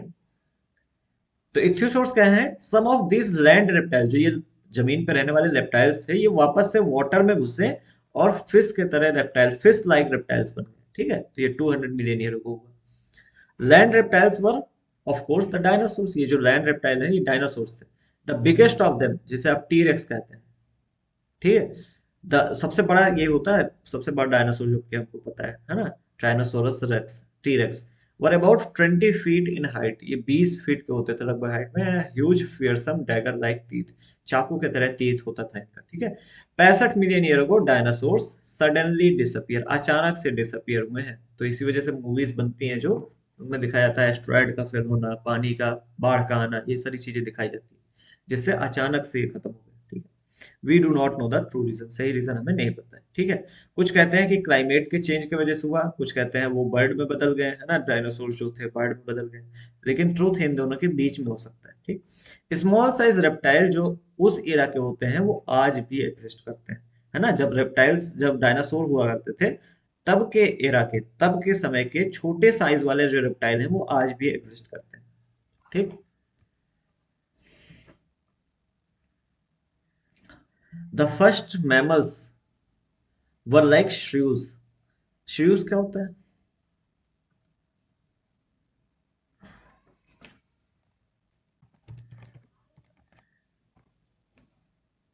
अच्छा, ये प्यारा है, आवाज सुनते हैं इसकी, ठीक है। मोल के तरह या चूहे की तरह थोड़ा होता है, ठीक है। पहले मैमल्स श्रीव्स के तरह थे। Their fossil are small size, बहुत छोटे छोटे फॉसिल देखने को मिलते हैं, ठीक है। मैमल्स और विविपेरस, विविपेरस होते थे, प्रोटेक्टेड देयर अनबॉर्न, विविपेरस मतलब बच्चे को जन्म देने वाले, है ना, अंडा नहीं देते थे। Protect their unborn young inside their mother's body, बच्चा काफी टाइम तक मदर बॉडी के अंदर डेवलप होता था, है ना, जो कि अभी भी होता है ना। मैमल्स जो थे वो इंटेलिजेंट थे, सेंस करने में, avoid dagger at last, at least, है ना, डेंजर को अवॉइड करने में। When reptiles come down, mammals took over this earth, जब रेप्टाइल खत्म हुए तब मैमल्स ने इन इस अर्थ को टुक ओवर किया, जो कि हम आज मैमल्स ही हैं। आज भी अर्थ जो है वो किससे फ्री है? फुल है मैमल्स, है ना। They were in South America, mammals resembling horse, hippopotamus, bear, rabbit. Due to continental drift, when South America joined North America, these animals were overridden by North American fauna. तो देखो, जब continental drift हुआ, continental drift मतलब होता है continents का अलग अलग होना। पहले क्या है, अर्थ में अब आपको कैसे अलग अलग चीजें दिखती हैं, ये मान लेते हैं एशिया, ये यूरोप, है ना, ये अलग, ये अलग, ये अलग। तो पहले ऐसे नहीं थे, पहले ये सारे के सारे एक साथ थे। तो जमीन टूटी है बेसिकली, है ना, जमीन में टूट पड़ी है, यहाँ से टूट गई जमीन, यहाँ से टूट गई जमीन, यहाँ से टूट गई जमीन, तो एशिया बन गया, यूरोप बन गया, ऑस्ट्रेलिया बन गया, अमेरिका बन गया, नॉर्थ अमेरिका, साउथ अमेरिका, है ना। तो इसको कहते हैं कॉन्टिनेंटल ड्रिफ्ट होना, ठीक है। तो जब कॉन्टिनेंटल ड्रिफ्ट हुआ तो जो एनिमल्स हैं वो नॉर्थ अमेरिका फौना यानी प्लांट्स को यूज करते थे, ठीक है। कॉन्टिनेंटल ड्रिफ्ट में पाउच्ड एनिमल्स, मतलब पाउच वाले marsupial animals of Australia survived because of lack of competition from any other animal, क्योंकि उनका कोई कंपटीशन नहीं था, इस वजह से वो सर्वाइव कर गए, ठीक है। Lest we forget some mammals live wholly in water, कुछ ऐसे मैमल्स हैं जो कि पूरी तरीके से वाटर में रहते हैं, जैसे वेल, डॉल्फिन, सील, सी काऊ, ये सब के सब पूरे मैमल हैं, ठीक है। हॉर्स और एलिफेंट, डॉग एक्सेट्रा की जो एवोल्यूशन की स्टोरी है are special stories of evolution, है ना। अगर आपको फालतू का टाइम होगा तो पढ़ लेना। फालतू का क्या, अगर आपको इंटरेस्ट होगा तो पढ़ लेना, है ना, क्योंकि ये एक स्टोरी है और स्टोरी फॉर्म में चीजों को पढ़ने में हमेशा मजा आता है, ठीक है। हाँ, ये इंपॉर्टेंट पॉइंट है। The most successful story is the evolution of man. सबसे इंपॉर्टेंट स्टोरी है, क्यों? क्योंकि हम ही पढ़ रहे हैं इस चीज को, है ना। With language skills and self consciousness, दो चीजें हमारी एवोल्यूशन में बहुत हेल्प की है। दो चीजें हमारे एवोल्यूशन में हमारी बहुत हेल्प की है, क्या? लैंग्वेज स्किल और सेल्फ कॉन्शियसनेस, मतलब अपनी चीज को, अपने को कॉन्शियसनेस रखना अपने को, है ना। आप अपना सुबह सुबह उठ के नहाते हो, बाल धुलते हो, है ना, और क्या कहते हैं, क्रीम पाउडर लगाते हो, क्यों? क्योंकि आपको कॉन्शियसनेस रखनी, ठीक है। तो लैंग्वेज, और लैंग्वेज दूसरी चीज, मैं आपसे अभी बात कर रहा हूँ लैंग्वेज की वजह से, है ना। ये कंप्यूटर आपके कंप्यूटर से बात कर रहा है लैंग्वेज की वजह से, ठीक है। तो लैंग्वेज और सेल्फ कॉन्शियसनेस हमारी सबसे बड़ी जीत है,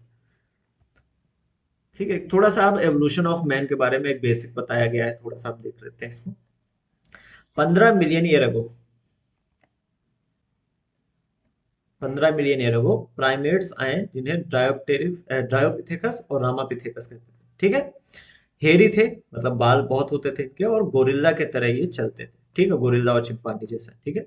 रामापिथेकस जो है वो ज्यादा मैन लाइक थे, है ना। अब जो ज्यादा मैन लाइक होगा वो बाद में आया, मतलब ड्रायोपिथेकस सबसे पहले आया होगा, उसके बाद रामापिथेकस, ठीक है। While Dryopithecus was more ape like, app मतलब बंदर, बंदर के तरह थे, ठीक है। Few fossils of man-like bones have been discovered in Ethiopia and Tanzania. Ethiopia और तांजानिया में हमें इंसानों के तरह फॉसिल देखने को मिलते हैं, ठीक है। These revealed hominid मतलब ह्यूमन के तरह के features, leading to the belief that about 3 से 4 million year ago man like primates work on eastern Africa. 3 से 4 मिलियन अगो अगर बात करें तो इंसान के तरह के प्राइमेट्स ईस्टर्न अफ्रीका में थे। वो 4 फीट से लंबे नहीं होते थे, 4 फीट ज्यादा से ज्यादा उनकी हाइट होती थी, लेकिन वो सीधे चलते थे जैसे हम लोग चलते हैं, है ना। 2 million year ago, two mya, australopithecus probably lived in East African grassland. 2 million year ago australopithecus दिखते थे कहाँ पे? ईस्ट अफ्रीकन, ठीक है। ऑस्ट्रेलोपिथेकस जो थे वो हंट करते थे स्टोन के बनाए हुए वेपन से, और फ्रूट एट करते थे, बट एसेंशियली मतलब फ्रूट खाते थे, वेजिटेरियन थे, ठीक है। Some of the bones among the bones discovered were different. कुछ बोन्स ऐसी थी जो कि बोन्स, सारी बोन्स देखें तो उसमें अलग थी। ये जो बोन्स थी वो किसकी थी? एक ह्यूमन लाइक बीइंग की, जिसे हम कहते थे होमो हैबिलिस। अब होमो हैबिलिस की जो ब्रेन कैपेसिटी थी वो 650 से 800 सीसी थी। ये probably did not eat meat, मतलब मोस्ट प्रोबेबली ये भी क्या थे, क्या कहते हैं उसे, वेजिटेरियन थे, ठीक है। फिर 1981 में जावा में फॉसिल्स मिले जो कि अगली स्टेज के बारे में बताते हैं, दैट इज होमो इरेक्टस। मतलब होमो इरेक्टस कहाँ से शुरू हुआ? जावा में, लगभग 1.5 मिलियन ईयर को। होमो इरेक्टस जो था इसमें बड़ा ब्रेन था, 900 सीसी, ठीक है। 900 सीसी का इंजन आ गया। देख रहे हो ये कैसा बनाया गया सर। होमो इरेक्टस शायद मीट खाते थे, है ना। नीदरलैंड मैन, नियंदरथल, हाँ ये दूसरा स्टेज है, बहुत इंपॉर्टेंट पॉइंट है, नियंदरथल। उनकी ब्रेन साइज थी 1400 सीसी। ये east, Near East and Central Asia रहते थे, between 1 million to 40,000 years back, ठीक है। ये हाइड्स को यूज करते थे, मतलब कपड़ों को यूज करते थे अपनी बॉडी को प्रोटेक्ट करने के लिए, और अपने जो मर जाते थे उनको बरी करते थे, मतलब जमीन में दफनाते थे। होमोसेपियंस अफ्रीका में यूज हुए, जो कि अभी चल रहा है अफ्रीका में, है ना। मूव्ड अक्रॉस कॉन्टिनेंट्स, अलग अलग कॉन्टिनेंट्स में गए और डेवलप हो गए अलग अलग रेसेस में। During ice age between 75,000 to 10,000 years, है ना, 75,000 से 10,000 साल पहले की बात करें तो होमो सेपियंस आए, ठीक है। अफ्रीका के अंदर ही आएंगे, ठीक। प्री हिस्टोरिक केव आर्ट, जो आजकल केव्स में आर्ट देखने को मिलती है, वो लगभग 18,000 साल पुरानी है, ठीक है। एक प्री हिस्टोरिक केव आर्ट का जो एक आप कह लो पेंटिंग है जो कि आपको देखना चाहिए, वो भीमबेटका रॉक शेल्टर में है, इन रायसेन डिस्ट्रिक्ट ऑफ मध्य प्रदेश। अगर आप मध्य प्रदेश जाए तो आप रायसेन डिस्ट्रिक्ट में जाके देख सकते हैं, ठीक है। एग्रीकल्चर यानी खेती की शुरुआत कब हुई? लगभग 10,000 साल पहले, और ह्यूमन सेटलमेंट शुरुआत हुआ, है ना। जहाँ पे खेती करेंगे वहीं पे वो बस जाएंगे, तो सेटलमेंट होता है, ठीक है। This the rest of what happens is part of human history of growth and decline of civilizations. इसके बाद क्या हुआ तो वो ह्यूमन हिस्ट्री ऑफ ग्रोथ, मतलब ह्यूमंस की कैसे ग्रोथ हुई, और डिक्लाइन ऑफ सिविलाइजेशन, सिविलाइजेशन मतलब कैसे चीजें बनी और कैसे खत्म हुई, है ना, आप कह लो। जैसे हड़प्पा और मोहनजोदाड़ो की कहानी हो गई है ना। तो कैसे चीजें बनी और कैसे खत्म हुई, यही सारी चीजें आगे की कहानी है। ठीक है। एनसीईआरटी काफी कभी प्यारी प्यारी लाइनें लिखता है कभी कभी। ठीक है, बाकी ऐसा समरी में कुछ है नहीं। अगर क्वेश्चंस की बात करें तो सब क्वेश्चन उस तरह के हैं। देख लेते हैं कोई क्वेश्चन। एंटीबायोटिक रेजिस्टेंस को डिस्क्राइब करना है, पता है ह्यूमंस के द्वारा जो है रेजिस्टेंस हो रहा है, मतलब एवोल्यूशन हो रहा है, और एंटीबायोटिक रेजिस्टेंस उसका एग्जांपल है ना, एंथ्रोपोजेनिक एवोल्यूशन आप कह सकते हो। अब यहाँ पे आप सारे क्वेश्चंस कर सकते हो, है ना। कोई ऐसा वो नहीं है। एडाप्टिव रेडिएशन का एग्जांपल, ये सारे क्वेश्चन आप खुद कर सकते हो। ठीक है। एमसीक्यूज होते तो मैं यहाँ पे करा देता। ठीक। तो ये चैप्टर खत्म होता है, काफी बड़ा और प्यारा चैप्टर। ठीक है। और ये जो एनसीईआरटी मेरे सामने है, मतलब जो मैंने हाईलाइट की है, ये आपको मेरे टेलीग्राम चैनल पे मिल जाएगी। नीट गुरु आप सर्च करोगे तो वो आपके सामने आ जाएगा। ठीक है। ठीक है बच्चा, मिलते हैं अगले वीडियो में, तब तक के लिए बाय। और अगर चीजें समझ में आ गई हो और अच्छा लगा हो वीडियो तो लाइक कर देना वीडियो को, चैनल को सब्सक्राइब कर देना। और कुछ भी नहीं समझ में आया तो मैंने नंबर दे रखा है 9140001225। उस पर व्हाट्सअप करके आप पूछ सकते हो कोई भी लाइन जो आपको ना समझ में आई हो। ठीक है। मिलते हैं अगले वीडियो में, तब तक के लिए बाय।